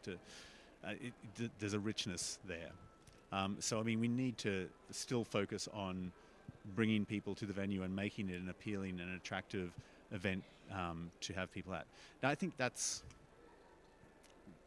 increasingly a challenge, partly because we do have this proliferation of venues. Next year only serves to highlight that, where we have the WSIS Forum 1 week, 2 weeks after the IGF. 2 weeks before the IGF, we have an ICANN meeting, which will have a lot of similar stakeholders there. So next year is probably unusual, but maybe not that unusual given the trend and the way we see this developing. I mean, if we look at the last 5 years, the pace of regulation, of new bodies, of new initiatives at the UN level, at the sort of regional level, at the national level is remarkable. It really has, I don't know if anyone's done a line chart of it, but it would be almost exponential, I'm sure, in the increase. So we need for the IGF to carve its own space there where it's actually competing for attention against all of these other spaces. And that, I think, leads just back to the first question of how do we evolve it to better meet the needs and wants of people. And there is a hunger for, some more link to decisional developments. Not that the IGF can take the role of government, not that it can sort of step in and it would fail if it tried, I think. But it does need to be producing much more effective interfaces to the governmental processes, to the regulators, to legislators. So yeah, having a parliamentarian track is a very fundamental element of that, and I think a recognition of the need to build that interface. Whether it's perfect or not yet, I don't know. Probably, yeah, like everything, a work in progress. But that sort of evolution needs to continue, I think. So yeah, stop there. Thanks, Chris. And I see Renata wanted to add on to that, and I will after Renata has spoken, but if anyone wants to think about how do we make it more appealing and more attractive, particularly to those governments who, might come once and... Okay. First of all, I apologize. I didn't present myself in the first round, so I am doing now. I'm Renata Miele. I'm the chair of the Brazilian Internet Steering Committee, CGI.br, and also a special advisor of Minister of Science, Technology and Innovation. Well, I think this question is connected to the previous one, because why a government or a deputy, a parliament, come to IGF? What can we offer to them to make it interesting, important to be here discussing with us? And for me, we do marvelous debates. We do interesting workshops. We have maybe the best minds that are thinking about the internet, their applications, their impacts on social and economic levels and everything else. But why governments come here to talk with us? And for me, they will feel the need to be here if we can deliver something concrete that have some more impact in terms of discussions. We are not going to be ourselves the decision-making process, but they need to see in us, in IGF, in the community, a locus, a space relevant enough to inform and collaborate with recommendations and concrete outcomes that can impact in decision-making process. So if we don't do this, they are not going to come, because there are a lot of spaces to go and more relevant for them. So I think I don't have the precisely magical answer to this question, but I think the start point is that how to make IGF more relevant to the people who has the role to make make decisions. So for me, this is the start point. Thanks, Renata. Plantina, did you want to add something? Yes, I did. I don't know. I think too highly of the Internet Governance Forum. I really, let me just start off by saying that. I think all the discussions that I've been in while I've been here or in the internet governance space are relevant. They're well informed, and they inform government. We provide so many. They have parliamentary trackers. There's best practice, sessions where we exchange knowledge and ideas on how to implement certain things, or how to structure certain guidelines and frameworks. So I think much of the discussions that we are having on internet governance are relevant to them. They make policies that affect our well-being with regards to the evolution of the internet. I think Chris said it. Everybody that's at ICANN, that's at ITU is also here, and all in a multi-stakeholder model, following a multi-stakeholder model. So I don't know if there is anything we can do beyond this to make it more attractive and appealing to them, because really we are discussing things that affect them, that affect how they regulate us, that affect socioeconomic, that have socioeconomic development implications, so there's, I think, what I was going to say is that the discussions that we have at our annual IGF meetings need to go on beyond MAG structures. We have multiple communities and sessions, and they need to go on. And maybe then that sits on us as NRIs or national initiatives to take back reports back to them and say, we discussed this. But there's really not much we can do to make it, because everything we're discussing is relevant to them. It affects them. It affects their ability to make decisions. I don't know if we want to dress it like a Christmas tree next time so that it's more appealing. There's no way we can do that. I think highly of the discussions that we have here. I make notes. I have 4 books full of notes just from each session that I've been in. They've been bilateral meetings. There's just a lot of things. It allows for a lot of things. If you want to have bilaterals, there's a section, there's a parliamentary tracker, ministers are here, there's networking opportunities. I don't know how else we need to dress the IGF like a Christmas tree to make it more appealing. I think it is very important. The discussions that we have are very relevant to them. I think there's maybe a need to induct them more into IGF. Maybe it's a lack of awareness of IGF and the importance of it. So maybe, we just had, most countries have just gone through the election, so there's a new government or a new minister, so there's a need to maybe induct them into IGF, and assuming that the ministry hasn't yet done that already, but having the stakeholders that are relevant to IGF speak to them about IGF, stakeholders that are involved in IGF processes, speak to them about IGF processes. I think that's the best we can do at this point. Thanks, Plantina.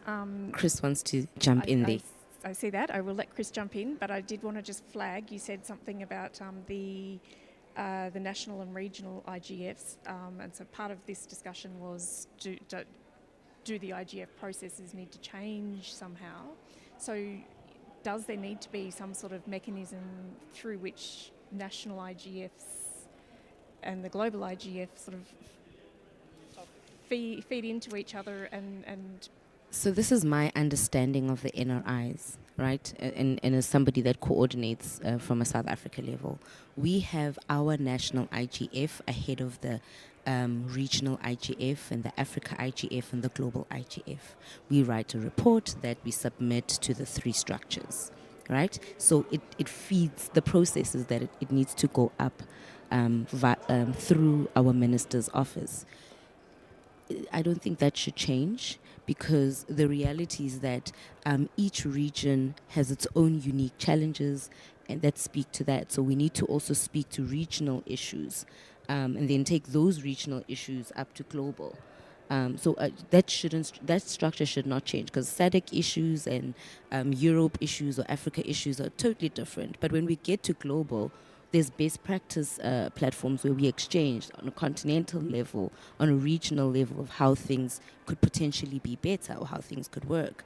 And maybe I'm just thinking of it from how practical it is for me in coordinating IGF and what I think I feed into, the bigger global picture. But that can't change, because I also speak to our regional issues. I also speak to our continental issues. My report submitted supports those dialogues that they have that address our issues, and then that report goes up into a global report. Yeah. Thanks, Plantina.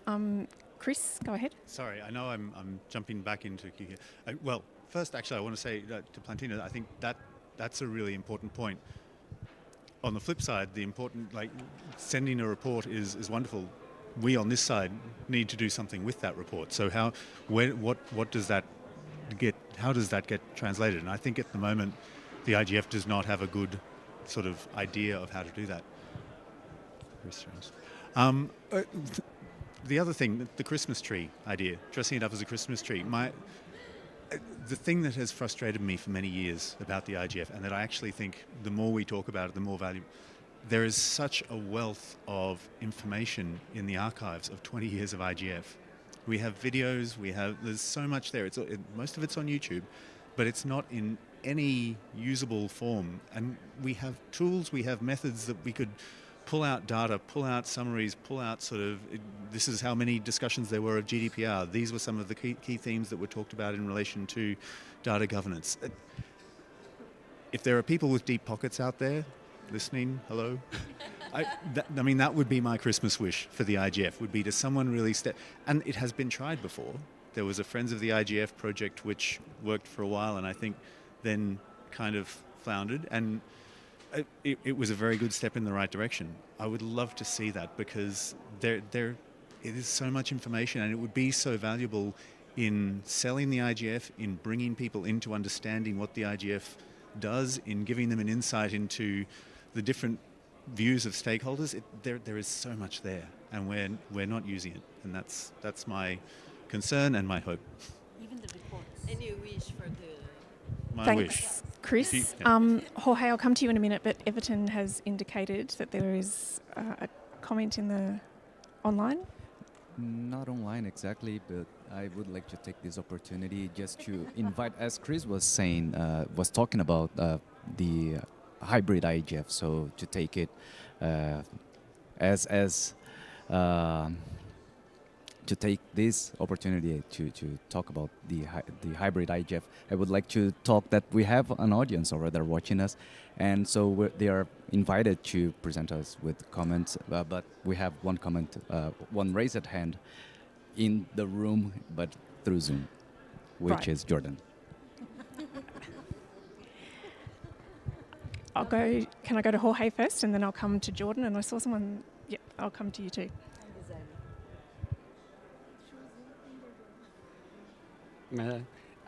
So Jorge Cancio, Swiss government again. No, it was a very short 2 fingers. I understand that it's very difficult to navigate all that IGF information if we take the position of the 2015 technology. But nowadays, couldn't we train a bot, an IGF bot, and you ask what's the IGF ideas, information on this? It isn't that difficult. I'm in another life. I'm also a civil rights activist in my country, and we've done that with no money, with no means, and it works perfectly. You can train it. Why don't we do that?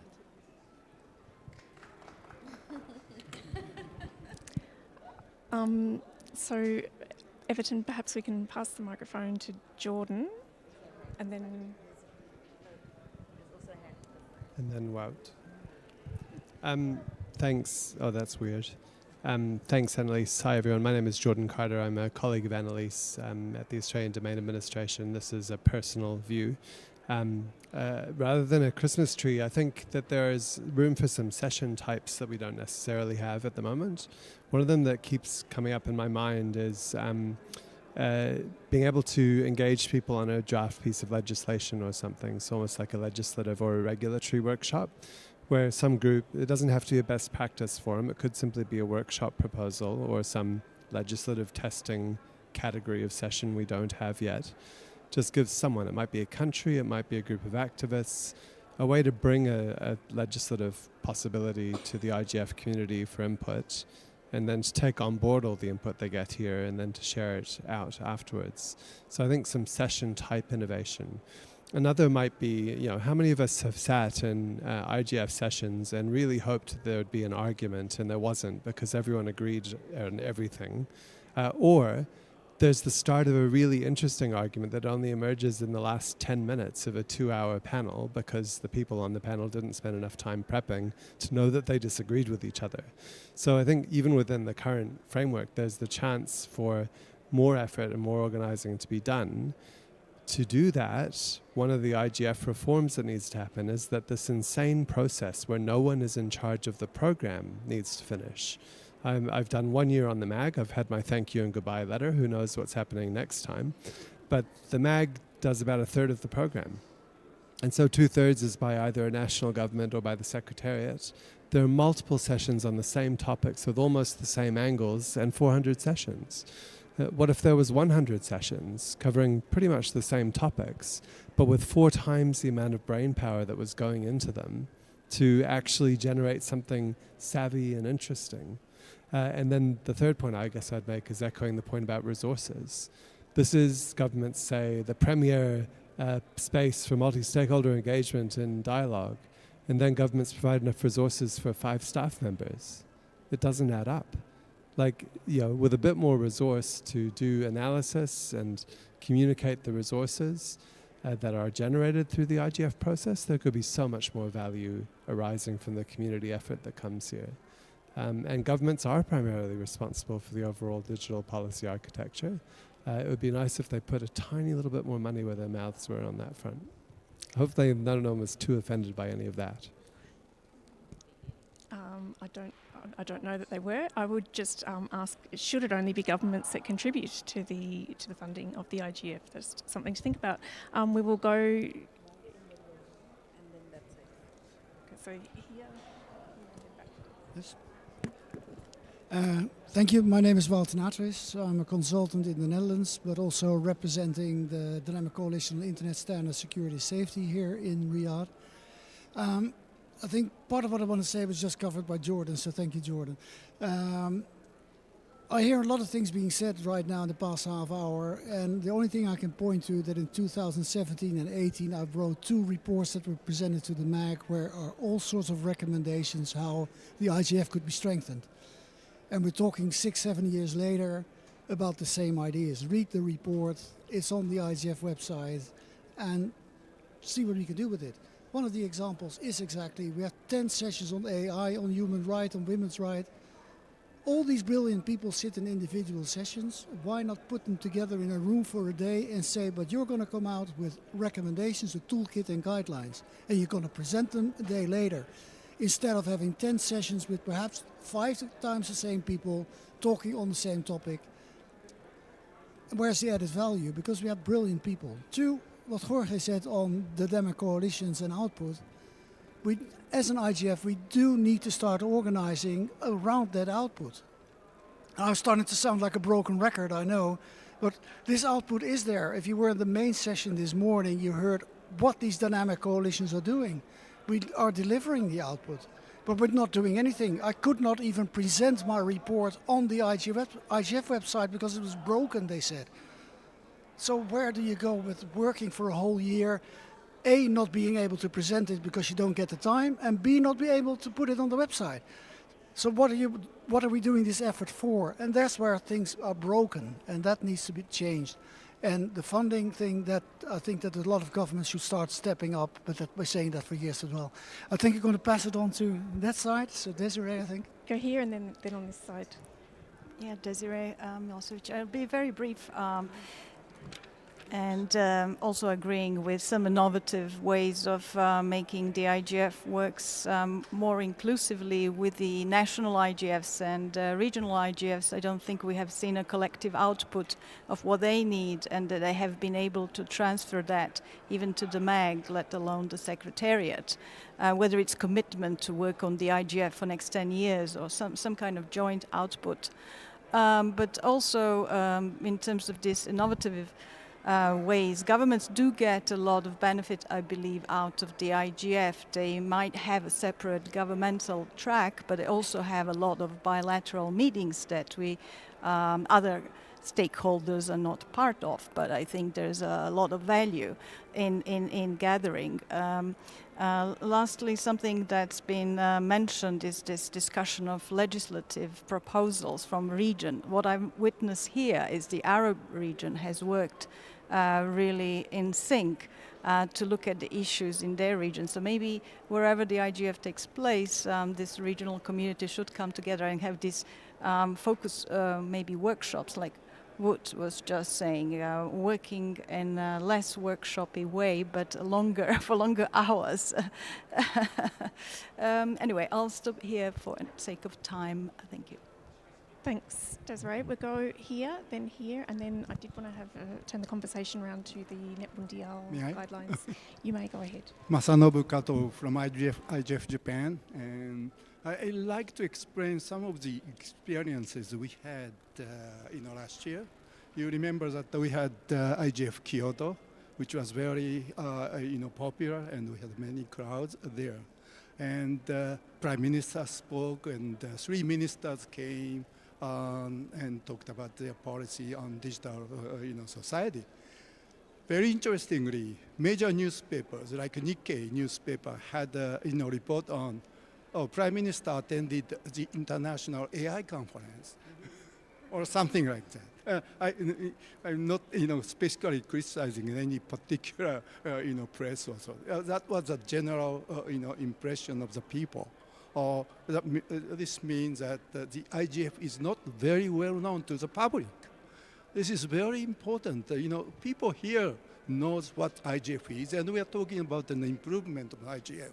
But the other angle is to look at the people who do not know this and do not know the real value, and we have to be very active on getting more interest from those people. One other example, and I found this very interesting. I met with an AI expert in Japan who came to Kyoto conference and asked him why. He said his counterpart in UK or Europe invited him. So that means there are vast majority of experts who do not know the IGF, but who are having international collaborations, meetings, and they say, oh, IGF is not a place to make any decisions. They don't know how to deal with this, very, special issues they're, working with. That's not the case. Bring them in some way. And the one, suggestion is, like Desiree said, focus more on the NRI. And NRI within Japan, we started to invite more experts, having periodical meetings, discussing on specific issues. If we invite government, for instance, in such kind of places, we can probably get their interest more, and they may even think, well, let's see what's going on in the world, what going on in the annual IGF meeting, and that's the only way I think we can get more interest from other people. Thank you. Thank you. Thanks. My name is Barata Meya from Girl Hype Women Who Code South Africa, and I organize Women in IGF Summit every year for the past 3 years. I want to talk about the experience because I listened to comments prior, and maybe my experience will clarify why some things took a different turn. I was invited by the Secretary General of the UN in 2019. There was a group of us, I think there was 5 women who were invited across the world. And that was because prior to that, women had been saying there's no women's voice in IGF. There isn't meaningful contribution of women's voices. Their workshops are being declined, and they do not know how to fill in forms, and the UN had to do something. Hence, we were brought in. And that was in Germany, thanks to the German government, because they made sure we are there. And after that, I had learned so much about policies and how to contribute to the space, and I never stopped. I'm coming, and I started knowing how to write workshops. And that has become a main thing that we discuss on the African NRI. So if you say there's 400 sessions with lots of voices saying the same thing, it's purely because they are facing a challenge of who to decline, and if they decline and they say, according to them, these are good sessions as the MEC, then they might find that they declined lots of Africans, lots of women, and for diversity and equity, they need to find out how to balance it and how to get the right perspective. Maybe your suggestion of saying, put all of them in one room and come up with a proper solution might be the best solution. But to reduce the number of sessions, it's going to take the IGF backwards. We're going to lose what the IGF has worked so hard to bring into the space, which is youth and women. Thank you. Sorry, I'm just writing that down so I don't forget. So I have heard, several times that focusing or a deeper focus on the issue rather than multiple sort of surface level discussions might be useful. And we had the observation that under the current sort of program design, there isn't a single sort of source in charge. So that perhaps that's something that we do need to think about, how we design the programs in the future, and how we do have the space for actual solving problems, or at least coming to a genuine understanding of where all the differences of opinion are, instead of just sort of talking about the issues at a surface level. And in terms of outputs of multi-stakeholder meetings, Renata, earlier this year we had the Net Mondiale, which did come up with a multi-stakeholder output in the guidelines that could be useful for other processes. So I wondered if we could perhaps start with you about whether or how those the Net Mondiale guidelines could be applied in the IGF context or other contexts as well. Thanks, Annelise. Just before answer your question, I think this we have a good discussion. This is a very good debate about the programming, because at this, yes, reduce the number of the sessions maybe has an impact on diversity, but in another way, it's so frustrating and exhausting. Try to follow for all the panels that are, we got very crazy, to be very honest. So this is a very good point. I think MAG has, the new MAG, because we are going to be a new MAG, maybe needs to go deeper in this discussion about how to improve programming, maybe build some consultations for the community. I don't know. I don't have the answer. I don't, but I have the question. About guidelines and Net Mundial Plus 10 guidelines, I think we have. I think we need to start on these guidelines, but we need to not to just look to the guidelines and try to fit all that points to IGF or in the regional IGFs, but I think we need to start to discuss how and what guidelines we need to start. because there are a lot of good ideas and propositions in that guidelines regarding how we can guarantee a more diversity and equal participation of all the stakeholders, and how to do this. Because we put the idea, but we don't say how and how to do this. And I think there are a lot of things we have to think about it. For example, a very simple one. To come to IGF, we need to speak English, because there is another language to talk, to participate. And this is, for a lot of countries, this is a very, very, very restricted point. In Brazil, we don't have a lot of people who speak English in civil society, even in academia, even in private sector. There is no natural. So that's one point. We say internet needs to be multilingual, needs to have language diversity. How can we do this on IGF? It's something that occurs to me now.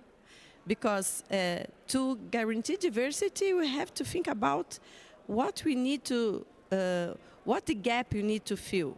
This is one, for example. The problem with foundings, the cost for traveling and staying, it's another. Maybe the hybrid format is an answer, but it's a part of an answer. It's not the totally.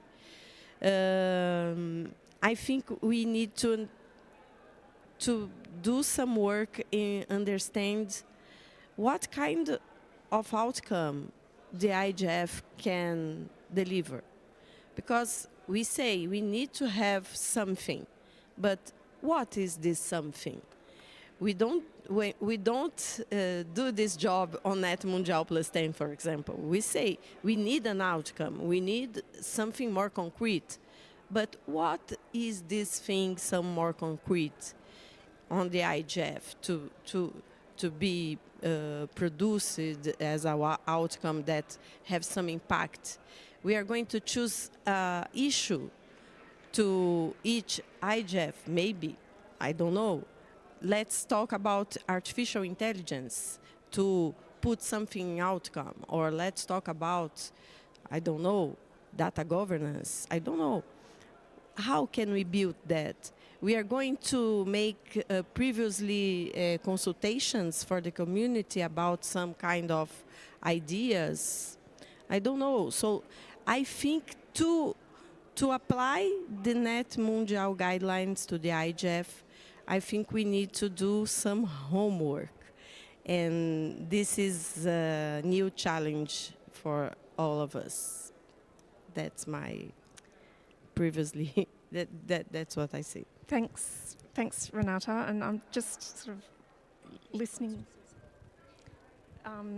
listening to you speak about the language challenges and sort of thinking about the programming issues. Perhaps there is something there to better coordinate the program of the global IGF with the national and regional, so at least on some issues everybody can be having the same conversation in their region, in their language, and maybe there is something about putting forward a view for global discussion, the positions on that issue from, or the thoughts from those regions on a particular issue to be discussed here. I think we had a question or a comment at the back.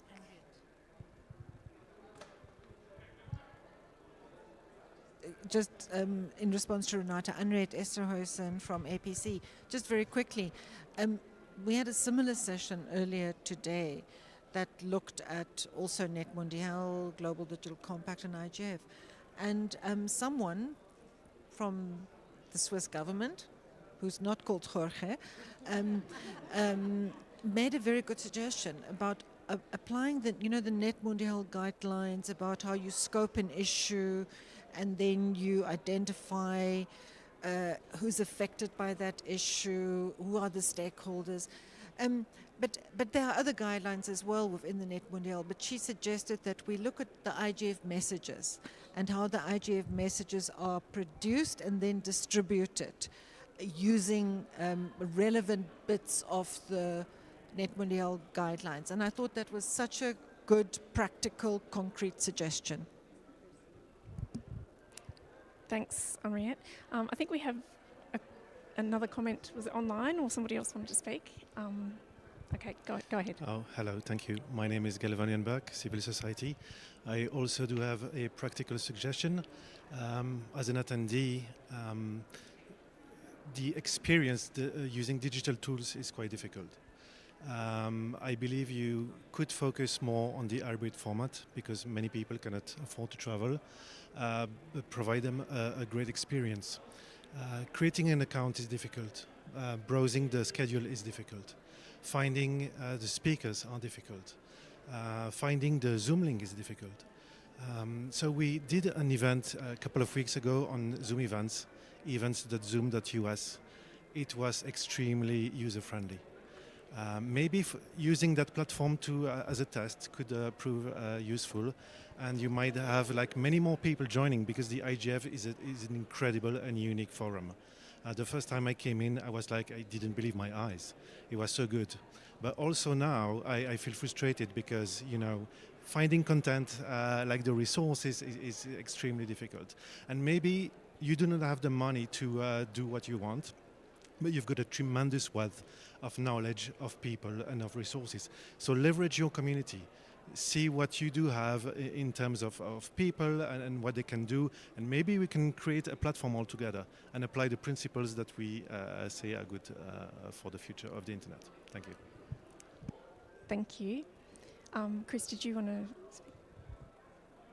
It was a very brief comment, I think. Kind of drawing on what Henriette said and on Jordan's comment before about evolving and innovating in sort of formats. I mean, we have an IGF which usually has several sub-themes. It could be that we look at each of those sub-themes in a sense as a different, distinct conference with its own modalities. So if you had, for instance, a data governance sub-theme in a year where there was a need or a desire to produce some sort of output like the equivalent of the Sao Paulo guidelines, that could be the focus of that theme. Whereas another theme like AI or whatever could be more traditional IGF, but freeform. So I think there are possibilities there if we sort of think in terms of different formats. Thanks, Chris.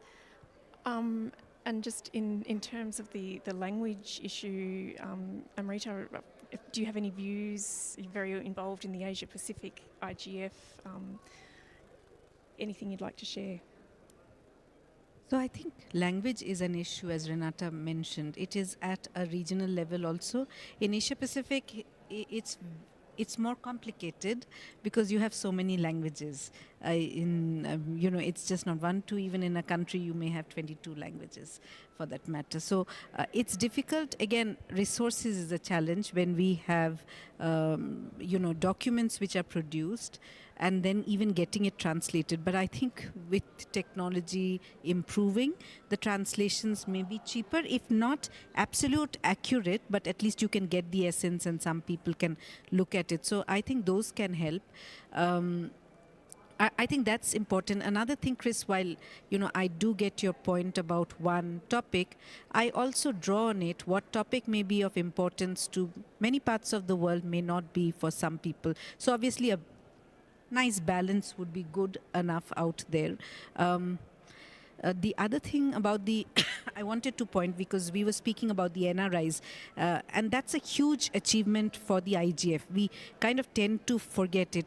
We go to the countries which were not, least developed countries having, NRI initiatives. And I'm talking from Pacific, Asia Pacific. We have the Pacifics doing, you have the small countries like Nepal doing, landlocked countries. You also have Afghanistan where you cannot have it. They are having it in hybrid mode. They recently had the Afghan IGF and NOG. So I think it gives the empowerment also, like in places like Afghanistan where you can't do things, where an IGF is held, we sometimes lose that what it is triggering. They're talking about the SDGs, they're talking about their national goals, which we forget. Obviously, they feed on to the IGF, and whatever they take it down. So I think, again, getting back to how we can improve our hybrid meetings. Sorry to say, this is not a hybrid meeting we are having at this point of time. As in, we need to be better in our hybrid modes. Because, see, if you're seeing it in hybrid, nowadays, many times the text you can also translate it in your at least major languages. Those also help in YouTube, etc. We hate big tech, but they help in innovation. Thank you. Thanks, Amrita. Jorge, did you want to?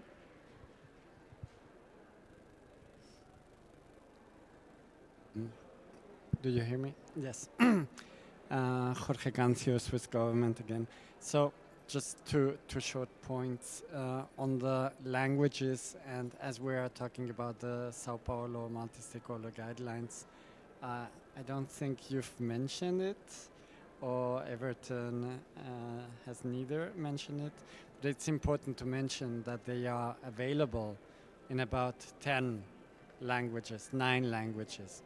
Well, surely 10 will be forthcoming, amongst other in the UN and the official UN languages, so Arabic, Russian, Chinese, English, French, Spanish.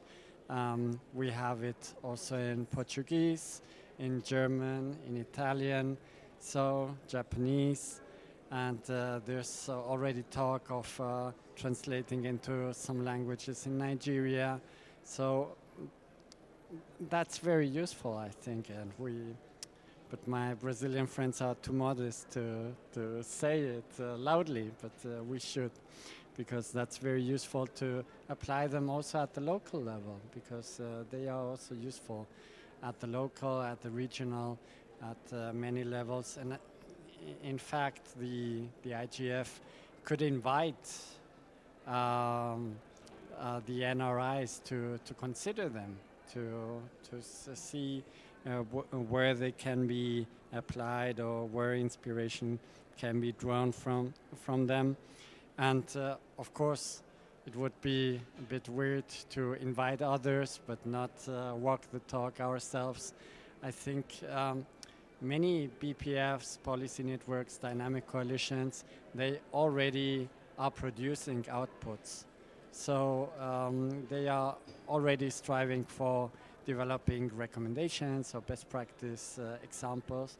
So maybe I'm very naive, but I think it would be easy to take a look at what they are doing, how they are doing it, and compare with the Sao Paulo multi-stakeholder guidelines.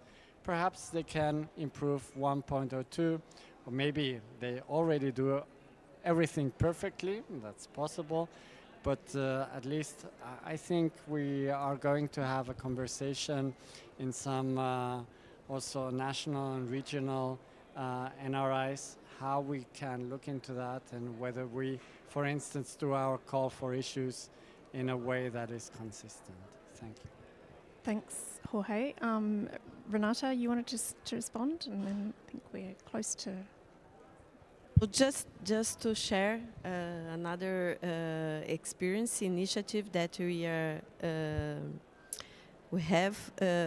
we started in CGI the organization of the Fórum Lusófono da Internet. Internet Lusófono. Lusófono is okay in English? Portuguese speaking. Okay. Fórum of Portuguese speaking of Internet. I know. Governance of Internet, I don't know how to say that. But it's interesting because we are bringing together all the countries that speak Portuguese to discuss the governance of Internet.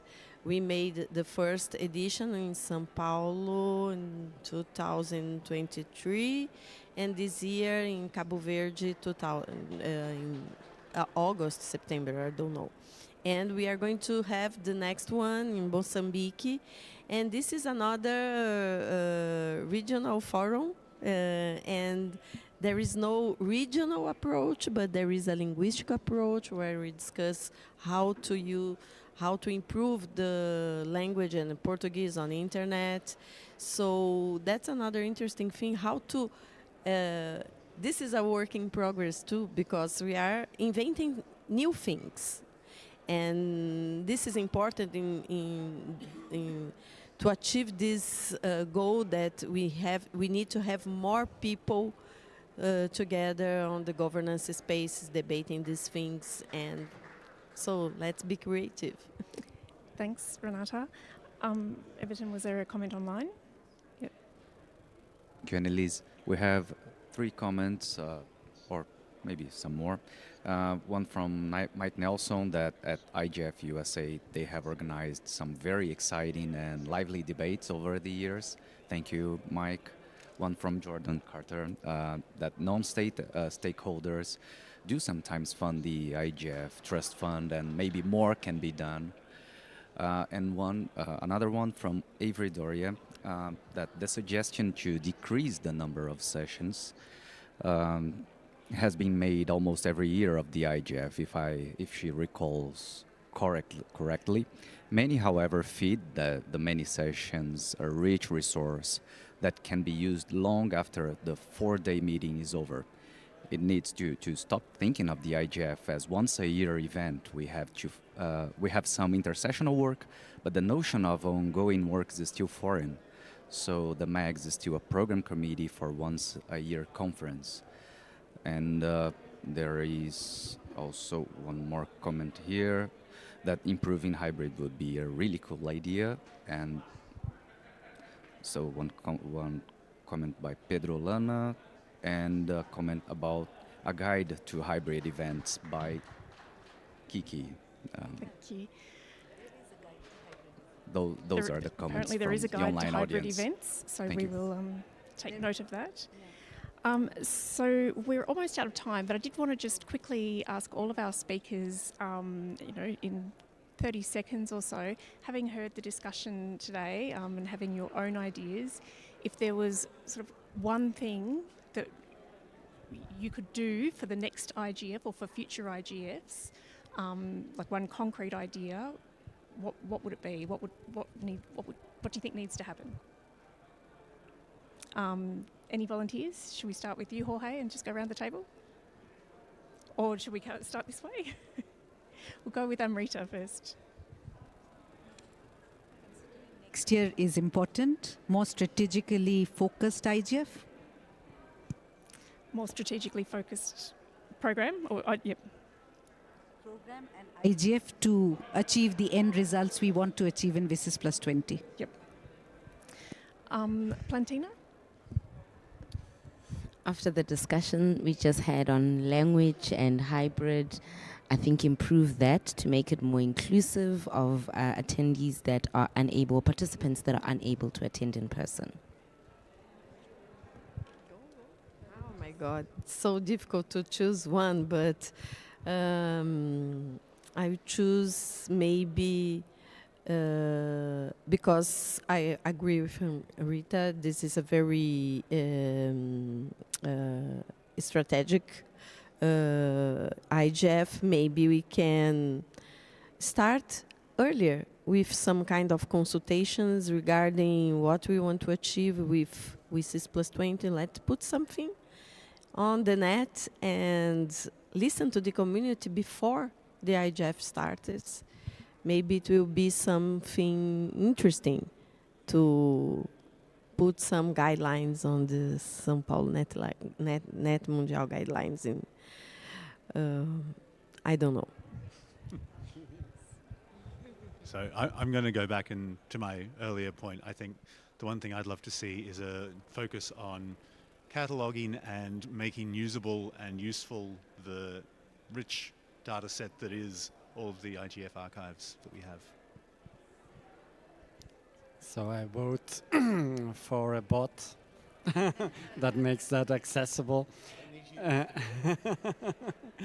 apart from the bot, I think we need an IGF in Oslo that is relevant, that shows that this community delivers on the vision, and that we are ready to update it to make it fit for purpose.